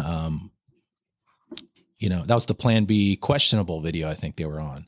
Them and Okay. Bad Religion, Pennywise, all those bands were how we got our music. There was no Really? streaming services, obviously. So yeah. you would get pumped up on adrenaline watching these videos and go out and skate and burn 2,000 calories. Yeah. And then you'd go see their show and buy their merch. The craziest thing is, I'll listen to the Nine Club. I listen to Nine Club weekly just to get the insight and try to pretend like I'm still hip and relative, even though I got my company. But I realistically, and it's becoming more and more apparent how completely focused I was on just music. I had no idea how many people skated and how they got all these bands from skate videos. Literally had no idea. I mean, now I look at someone and go, oh, yeah, he still skates. You know, I'm 54 and I'll look at someone, no, he's a fucking poser. He's mall grabbing. He's Right. he's no Bill Danforth. I bet you he rides Right. frickin'. He probably still butt boards and he's 30. You know, but the videos were a huge influence. And then even when I lived with DDA brought up, you know, oh, we're in the, you know, Sub Society's in the H Street video. I didn't watch those videos. I watched the Bones Brigade stuff. And that's it. I didn't watch skate videos. I didn't really watch videos. Well, we But were kind of now, in hindsight, I'm Yeah. like, that was a fucking idiot. You know, I could have learned so much more. I would have killed two birds in one stone. I probably would have skated more back then. And I would have had not only, you know, 3 or 4 pairs of creepers and 5 pairs of docks, I would have had a couple more pairs of Vans. But, you know, I had no idea how influential on everything until the Warped Tour. And then once the Warped Tour started coming, well, we did something at one point. I don't know if you were at the club. We had, I think it was pre-Warped Tour. Do you remember anything where they tried to tie skateboarding in? I think they tried to bring a ramp, you know, which was not going to happen at that club. But it, you know, now in hindsight, I'm finding out more and more those videos were, and they still are hugely influential. A lot of the hip hop and all that is used in all this stuff, and I still get Thrasher every month. But you know, I never had no idea. Skate Rock tapes. Remember, Mike, back in the day, the Skate Rock tapes, and I had a couple of. I probably still have them in archives. No, no. If I would get some demo stuff that I thought was really cool, I would probably pass it down because I got so much stuff all the time, and nope, Go get it. go get it. So the wife's home, so that's Boogie letting us know that V's home. But yeah, I had no idea how it intertwined so much until we started doing season 3, and now it seems like everyone that's coming through has one way or another tied to skateboards, which is fun because, you know, here in the skateboard museum, you know, it's like it's starting to all make sense. Yeah. Which makes it also easier for these conversations to dig deep and poke and you know, get the information out. But so we're going to jump ahead because I'm still stuck on this touring thing. Yeah. After the September 11th, you do that show. Right. Where are you guys at band-wise with that? Are you looking at touring more? Or did September 11th, like... Because for me, it kind of really affected me. I saw it on... it's real quick. I was doing tile. I was doing the bathroom, which was bigger than this room that we're in now, of one of the kids of the heirs of Chiclets. Chicle? And he had a bunch of friends over, and the TV was up in his room, so I was watching Mexican television, and I can understand enough Spanish to where I'm watching, and I'm just going, holy crap. And I'm supposed to be tiling this high-end freaking bathroom for the 16-year-old kid who has a Porsche out in the driveway. And I'm watching all this shit, you know, they're Mexican television. You could see people jumping out of the buildings and crap. And I'm looking at it going, yeah, we're in a weird place right now. So I can only imagine you're up at Billy Joe's. You're digging post holes so he can put up a fence to keep people like us out of his yard. And you're watching that, and then you have to play a show. What do you do next? Like, get me the fuck out of here? I'm going back to San Diego, or... Yeah, I just hitched a ride with the band back home and just feeling really disconnected, kind of like, where's this all going? Like, what's the appropriate response to all this? Yeah. Just kind of processing it. Yeah. You know? Where was the rest of the band with you on that? I don't know how they were feeling. They weren't vocal about it, but I assume they were probably feeling the same way. So it's Eric and Jordan? Eric on guitar. By then we got a new drummer, Mike Levinson. Okay. And Sean Scarra on bass. Okay. Yeah. And you didn't bring anyone on road, or? At that time, I don't think we could afford a roadie, really. Okay. It was kind of like we were still having to do all our own touring. Even when we got signed again to the next label, it was kind of like, well, it's up to you guys to make it or break it. Wow. Okay, so who's the next label? And how did that come to going to the next label? We got connected. Well, we played Warped Tour. Okay. We played Warped Tour. Who hooked that up? Joe Sib from Side One Dummy. We sent a record to him. He said, can't really help you out there, but if you guys want to play Warped Tour, I can give you Kevin Lyman's number. So I called Kevin Lyman, said blah, blah, blah. He put us on Santa Barbara, LA, and Ventura. And that got us to a wider audience. Right. We won the Battle of the Bands that year. I met who's now my fiance, Justine. I met her in San Diego at that show, the Warped Tour show. And that kind of got us a little more exposure locally. And Surf Dog called up and said, we want to sign you guys. And we signed probably one of the worst deals in music history. No. They gave us a huge budget. But we're like, hey, we'll give you $30,000 to do a record. Great. We don't owe that back? Oh, wait. You probably do owe it back. You just don't know you do because you know nothing about the music business. Right, because you don't have the person... There's no Malcolm McLaren saying, no, you're going to go do this while he's, writing checks his ass can, Yeah. So, and was Rob working with you at all at this point? We parted ways with Rob for Algera. Algera 91X back then, I think. Rock 105? I Yeah, forget Rock which 105. station he was with, but he... Well, they kind of bounce around Yeah. everyone. So you're working with Al. Al got us the deal with Surf Dog. So we signed this deal. I mean, I could have signed it in crayon for all I know. I don't remember. They said... You didn't read the fine print. I didn't even know what fine print was, man. I had them send me a copy of this thing, and I read through the thing. I was like, damn, y'all own our music in perpetuity. I didn't know what the word perpetuity meant back then. I thought it meant, just till we're done making the record, then get our music back. Right. Nope. No. So it was a real turning point, because now you're signed to a label that wants to throw a bunch of money at you, and in return they want a hit. It's like, well, what's a hit? Like, I'm from a punk band, right? I don't know what that is, right? And feeling all the pressure, I was like, well, I guess I'm going to try to write a hit, right? And there was a shift. A shift happens. You guys can probably all speak to this. A shift happens when you're just having fun in a band, doing this for fun. Yeah, would it be great to do it for a living? But when it becomes a business. Mm-hmm. There's a shift that happens that's very critical, where you lose something, I think. Mm-hmm. You lose something. I don't know what it is. You're under a timeline. You're under a crunch. You gotta produce. You gotta produce. Like, you lose some spontaneity there. And as an artist, as a songwriter, I think your job is to always be sincere and real. And creative. And but when you become a product, you can't do that under stress. You can't do that. And I was under a lot of stress back then. Like, I was living in a garage.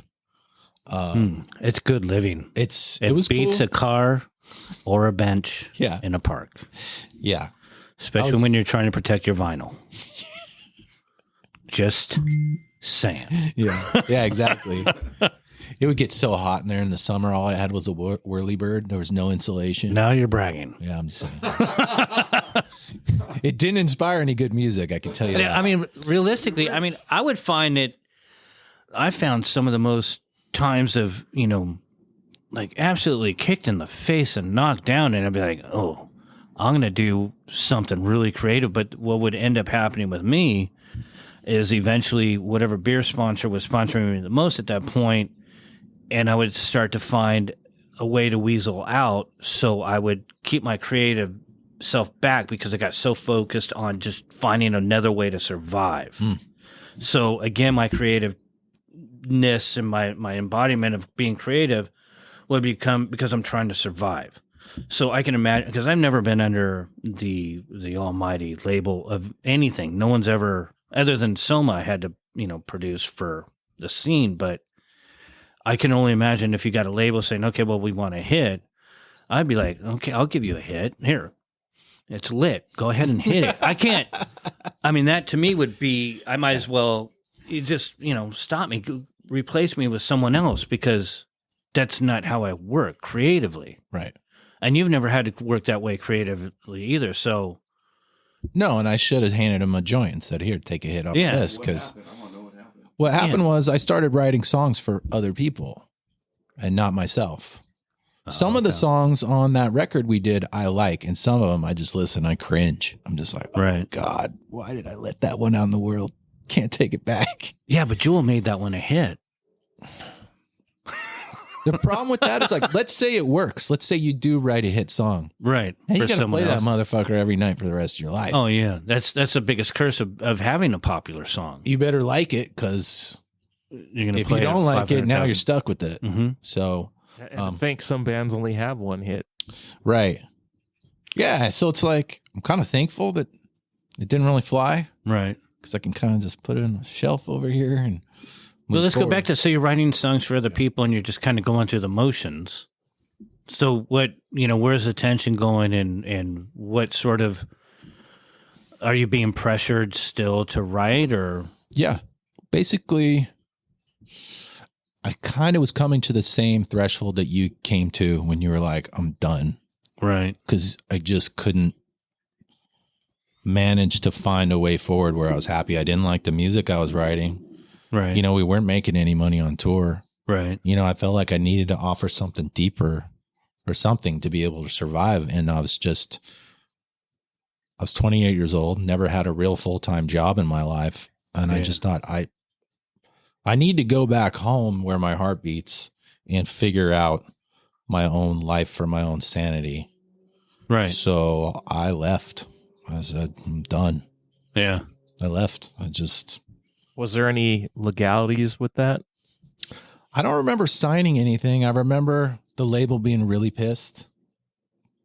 That's what middle Probably a fingers good are for. reason. Tax write-off. Yeah, the band was pissed. Everybody was pissed, but I felt like relief. You know? Right. And that's the most important thing. My mental health was really not good. So you never dove into drugs and alcohol to suppress it? No, I mean, a couple Coronas here and there, but like my focus was like, all right, how can I just support myself? Right. So that's when I just started working on my art. I still wrote music, but I just started working on my graphics. You know, started sending out resumes everywhere for my graphics, just trying to get hired. Got hired at Vans 6 months later. Just said I need to have some creative outlet here that I can keep my sanity at the same time. I was really burnt out, you know, just felt like I was just doing everything, you know, the booking of the shows, the songs. I feel like it was all on me. You go from 4 guys in a garage just having fun to like, now it's all on you to support 3 other people and their careers and their families. It's like, yeah. how do you do that? Yeah. You know? And especially when you don't have anyone really supporting. You have people there that are willing to take their part out of what you're doing, but they're not putting in.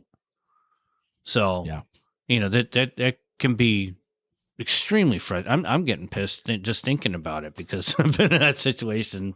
Yeah. If you have 4 songwriters in a band, that's a lot easier, you know, but me, I was kind of the primary guy. So that's not to say the other guys weren't creative, but for me, it was kind of all on me. Right. The pressure was all on me. So what do you do? I don't know. I mean, I imploded basically. Is this when you started Green Ribcage Graphic? Yeah, basically. Yeah. Okay. And which is still going now because obviously our logo is your work. Green Ribcage. And again, you know, huge thanks on that. Yeah, no problem, man. But so when did you start finding a place to get comfortable writing and playing music again? Because you know we've been to a couple shows now, and you're just killing it. We'll eventually we'll start coming. You know, we'll start wrapping things up because the climax of this is the last time that Jerry and I saw you when you just got out of the hospital. Right, you were released that day, and then you did sound check, and you're like, yeah. I'm missing the appendix. Yeah. Right? Yeah. But I'm just going to go ahead and play this fucking show. Yeah. And a packed room, the belly up, killed it. I mean, like ridiculous. It was like good old energy. So we're going to get to that, but let's fill in those other spots where you're, you know, right. When did you start like, okay. And were you with Justine at this point yet, or? Yeah. We've been together for about 4 years now. Okay. And she's been a huge support, you know, just, what year was the Warped Tours? 2000. Okay. We had just met at that show. Okay. But we just remained friends until like 4 or 5 years ago. Okay. And we just enjoyed each other's company. I think I went to a couple of those shows in 2000. Yeah. That was, dude. Actually, no. I did go to, Green Day was on that. Yeah. Papa Roach was on that. I was actually on Ozfest. So I went to one show in San Diego, and then I hit the road for Ozfest. So that was fun. That was like a sea of human beings out there. Yeah. That was a real big victory. We won the Battle of Bands that year, and like UPS shows up with this big old box full of Ernie Ball guitar strings, like 20 boxes. I'm like, I'm never going to run out of strings now, man. Like, Yeah. they still got packs of those from 22 years ago. I mean, I would be switching them out every day just because I had them. Right. Yeah. I tried to get sponsored by Blue Steel, and I wasn't able to make any headway. So then I tried to get a hold of my friend Jim Cherry, and that's when I found out that he had passed because he was sponsored by Blue Steel bass strings, and I think it was when him and his wife Wendy, rest in peace, Jim. But he came over for my birthday and gave me these strings, and I'm like, oh, I can fucking hurt someone with these. Right. I like these strings. So then when Sin Sin started to really get going and it was like, okay, I can do something with this band. I was like, oh, okay, I'm going to get a hold of Blue Steel. And I was going to send him the EP. And then I found out that Jim had passed. And I'm like, well, fuck that. So then I went back to my strings were dirtier than the bottom of my shoes. And I still, well, my wife's bought me strings every now and again just out of the blue. But yeah, if I had a crate of strings, oh my God. I kind of missed buying strings after a while. I was like, damn. There is kind of a Just whole having dirty thing old, to it. just dirty strings, just dirty black old crusty strings, know. man. Yeah. Just snap like string. Yeah. It looks cool on stage too when you're all dramatic. Like, what the fuck? Yeah. So you get a crate of strings, and sorry, I have to go down those It happens. those alleys. They're dark alleys of inner thoughts. So you have a mountain of strings. You're wrapping them around yourself. Yeah. You're calling yourself Iron Man, or Among did I other make that up? things. Among other things. Okay. Yeah. So those three Warped Tour shows were good. Yeah, they were great. It's like you're just getting, I don't know how many thousands of kids there. And they're buying yeah. your t-shirts and merch and like they've never seen you before. You know, but it's the right audience for the right band at the right time. It's not like pulling into Mobile, Alabama and playing with Joe Schmo and the Pick-Me-Ups. And that Right. and those shows at that time Warped Tour was still pretty big, Pretty big, yeah. Weren't they like 5,000 to 10,000 per show? more. Okay. It was always over 10,000. Oh, really? Yeah.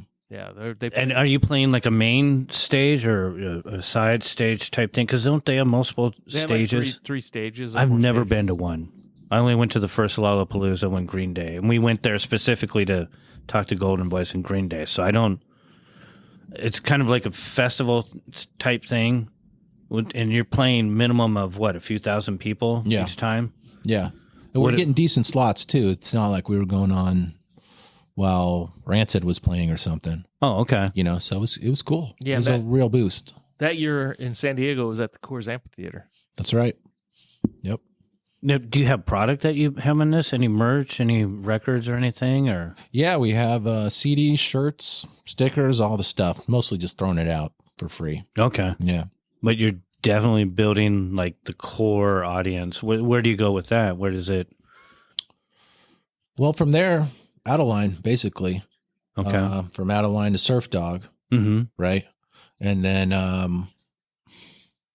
the thing I remember being surprised most about with Surf Dog was just like, oh, they're a big label. Of course they're going to support us on tour, Right. right? Right. But like, That's stuff you gotta Nothing? find out Yeah. before you I just sign. all I see Yeah. is this giant zero. Like, nope. yeah. So no support with. Is there anyone that you can call in case of anything? I mean, granted, there's no credit card. They don't give you at least someone ahead, a phone number, anything. No, I mean, they had a few gigs that they hooked up. Like, okay, these guys will give you $300. So it's basically DIY still, Still DIY. but someone else trying to take a piece of the action. Yeah, we're going to put your music on movies, video games, TV shows, and we're going to take the money. Oh man. Wow. Yeah, so we're on some PlayStation games.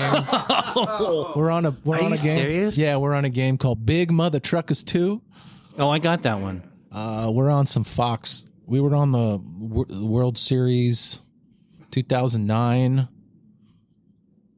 Super Bowl 42. What else? Some Fox TV show. I remember your name would Yeah. come up every now and So again, and I'm like, they what the- recouped the 30,000 basically. Yeah. Oh, so you didn't have to pay any of that back either. They just No. kind of pulled it from. Yeah. Wow. And then the tax write-off. Right. Wow. So you didn't even get a welfare check from them. Nothing. They've never sent us a statement of how many records we You get sold. like 10 grand for like less than 30 seconds worth of play on Yeah. a TV show. Oh yeah.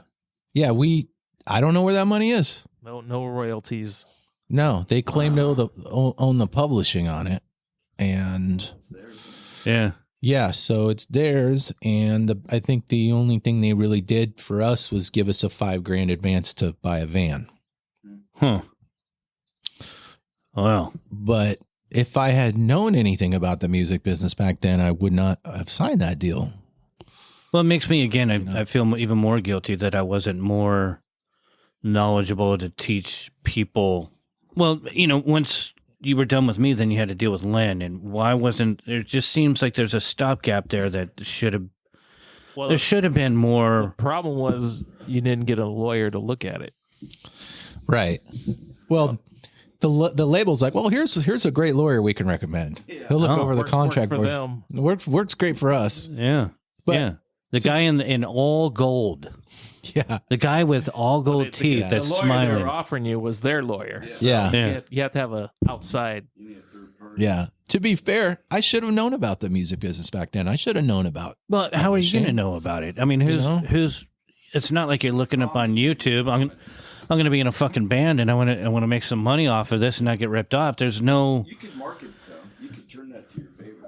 Yeah. 'Cause You got name Yeah. recognition. Right. You just got to do an Instagram thing or whatever. Exactly. You could recoup some of that. Maybe I'd like to. I'd like to. Good. well, the credibility that they have, Mike, and it's amazing just in this town.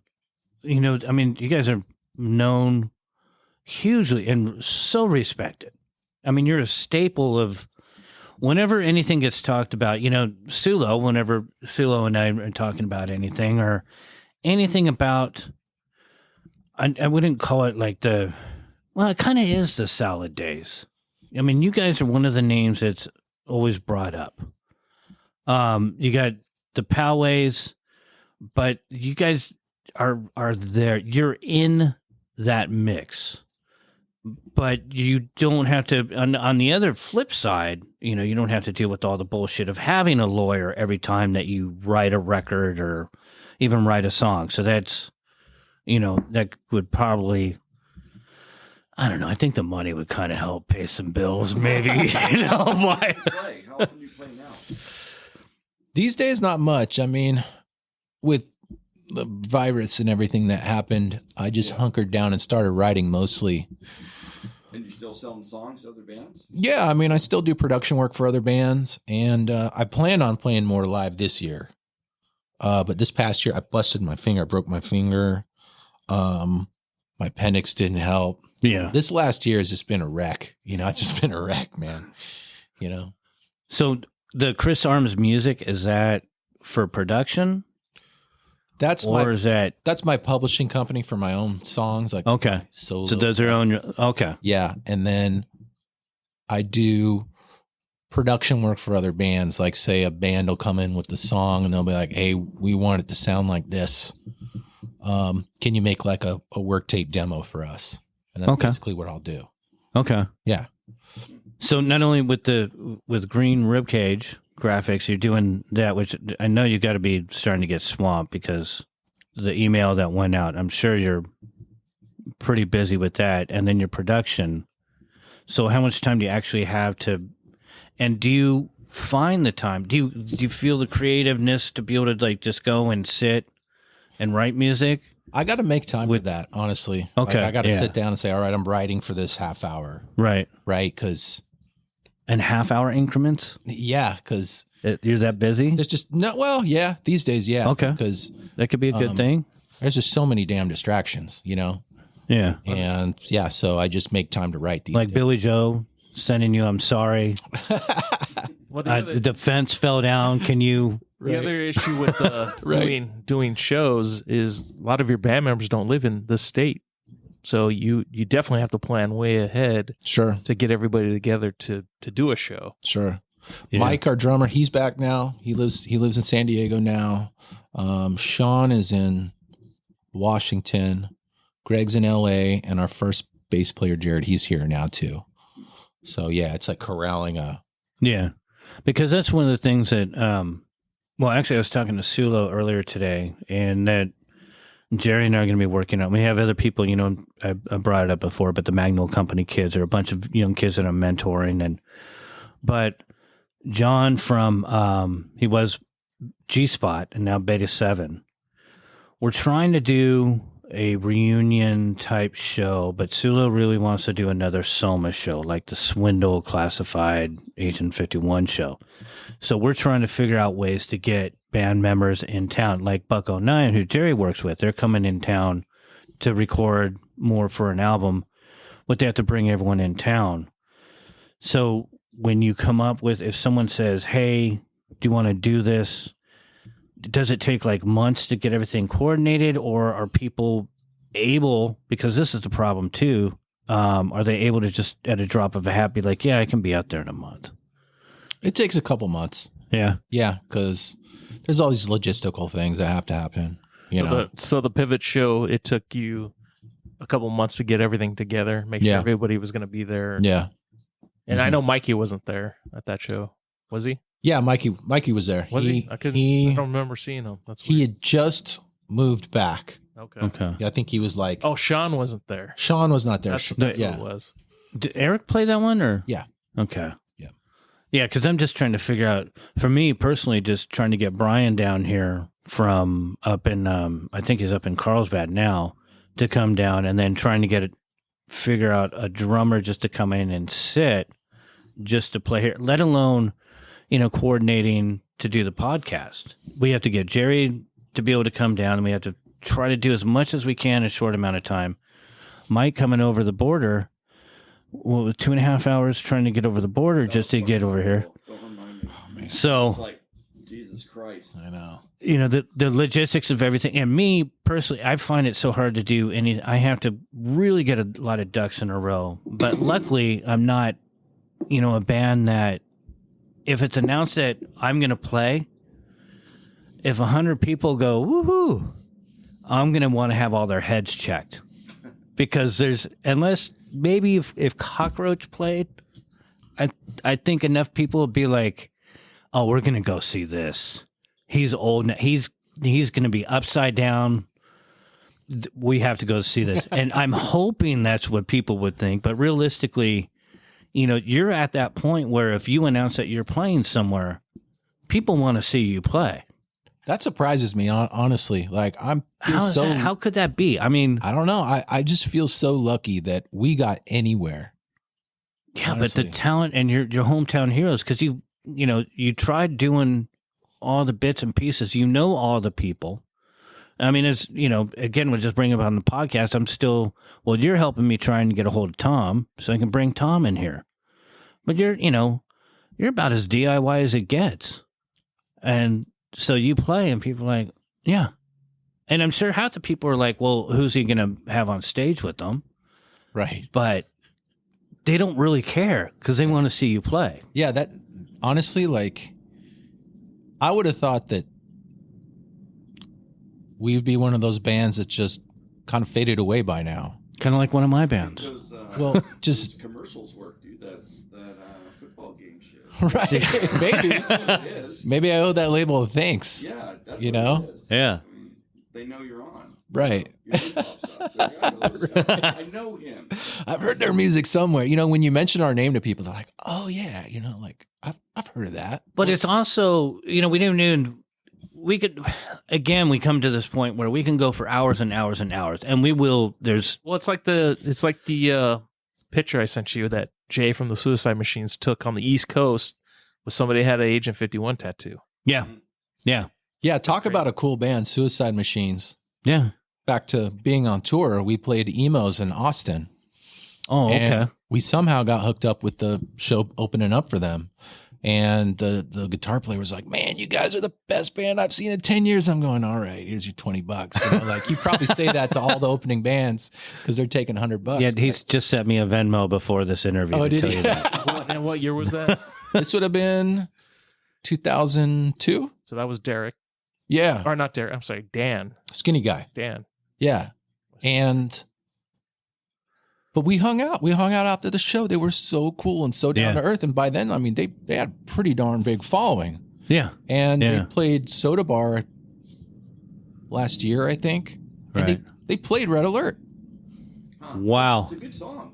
Yeah. man. I was impressed when I heard it. I was like, that's cool. Yeah. Thank you, man. I appreciate that. Yeah, I think I'll have to do a cover band and have you come in and have Mike sing it, and you know.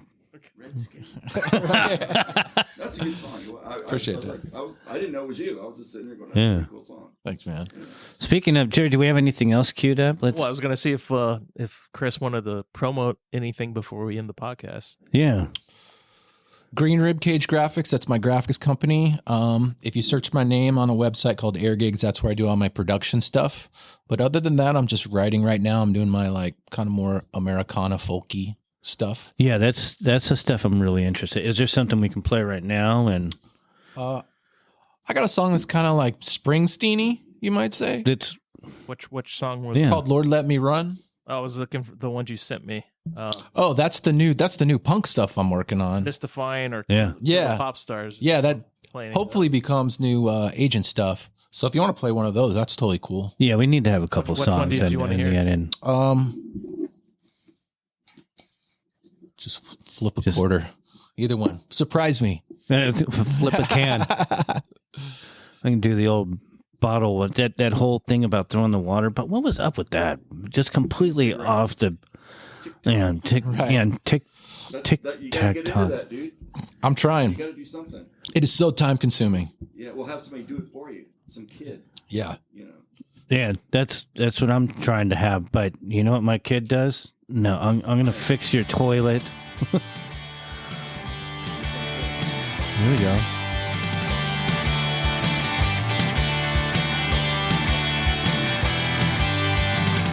The kids just want to know the truth.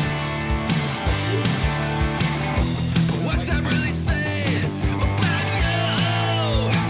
Because it's mystifying, death-defying, stupefying. What happened? Yeah, that's weird. Needs a download. Screensaver or whatever. Maybe. No, I like that. So what is this? Is your new project Yeah, that you're this doing? is like from time to time I'll go way deep into the folk stuff, try to get real lyric oriented, and then I'll find myself getting just more and more pissed off and angry for some reason that I can't identify with, and then I'll write all the angry What shit. kind of folk? I mean, what's your favorite folk band? Stuff I'm listening to now, like the usual Dylan, Springsteen. I guess we'll kind of play this in the background while you're talking. yeah. Keep it low. Towns Van Zandt, Guy Clark. Who else? Let's see.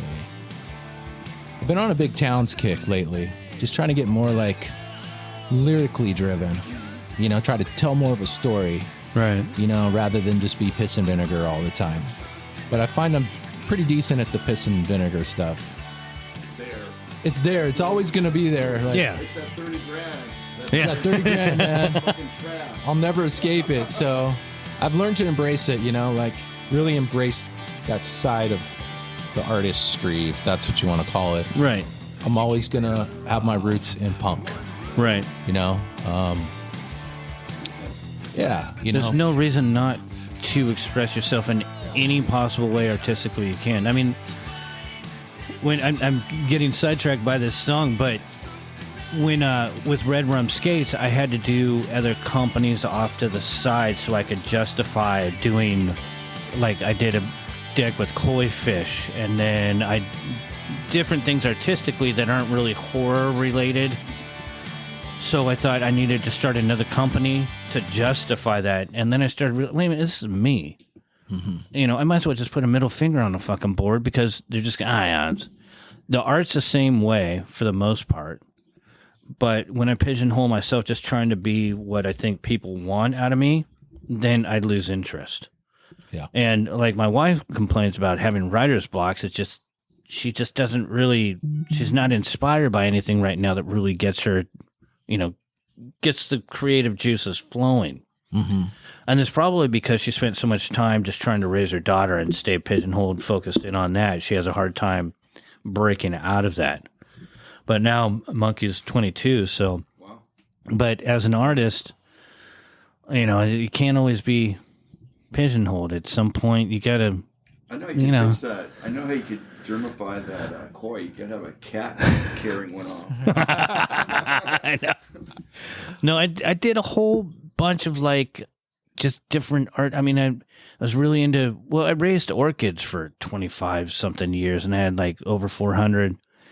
I'm not just, Halloween and horror and mohawks. I've got many things. Yeah, I am a sensitive. Letting you down, man. I don't know. No, I'm kidding.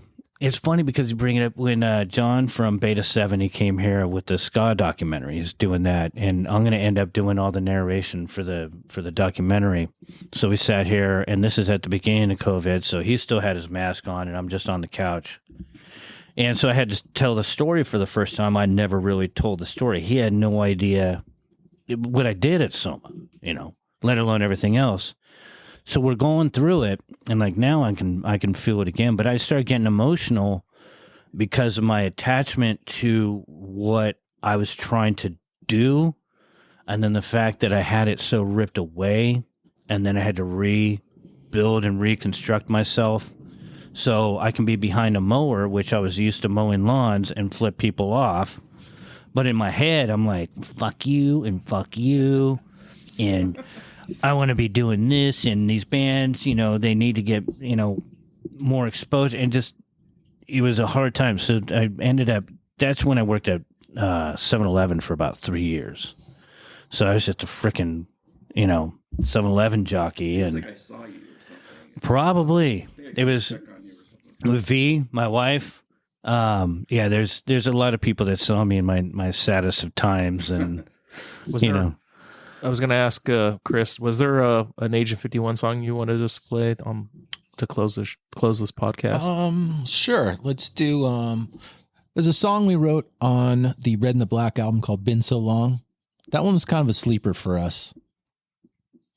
So since it's been so long since we've hung out, maybe it seems literally appropriate. Yeah. So let's go ahead and Chris. I gotta think it. Obviously we're. Even the wife wants to hang out. She's like, I got to get home and say hi to Chris. Well, thank you. So for this is having just me. the beginning, but thank you for coming on again. We did this Anytime. before, and it was Mike. We came in before and we did this, but it was kind of chaotic and it was late and there was a bunch of voices and we were trying to get a bunch of stories. So thank you for coming in and doing this proper for us, and thanks for sharing. And Podcast. I enjoyed it. Thank you. Yeah.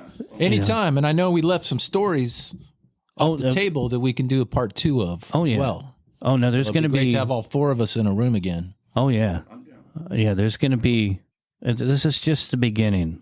There's a lot of and the greatest thing about this is the fact that people are coming in and sharing with Jerry and I the stories, because with the basis of Soma or whatever, weaving into everyone's stories. Everyone has a story to tell, and this is a place where we can share. For sure. So again, And thank you. And it's been so long. Yes. There we go. Da-da-da-da-da.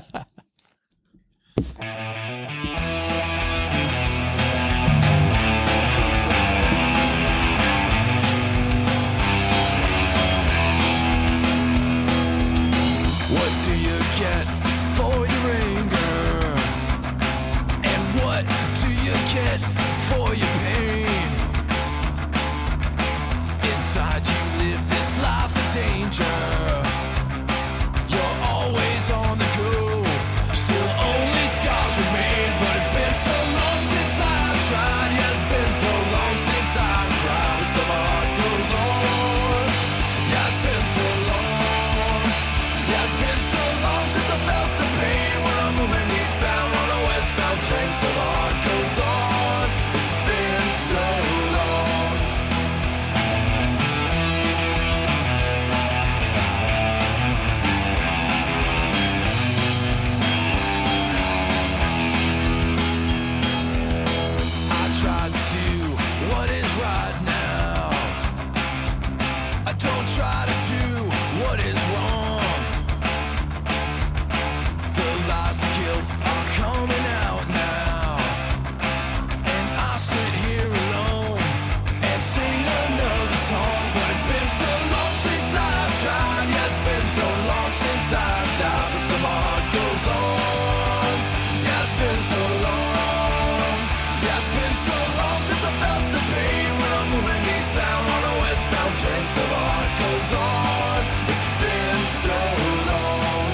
since I've tried, but still my heart goes on.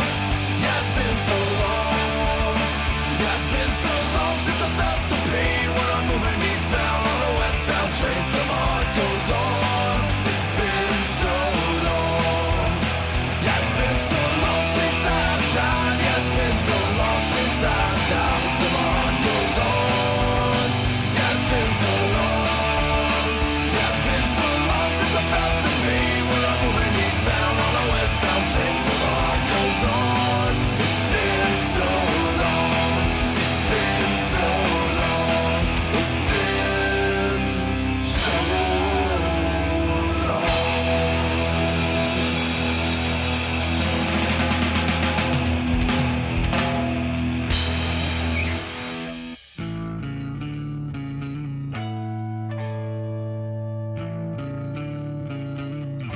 This podcast was recorded at Red Rum Skates. Mixed by me, Jer. Music provided by Breakacre. We appreciate all our listeners and our guests. Please stay tuned till the next one. Have a great one. Bye.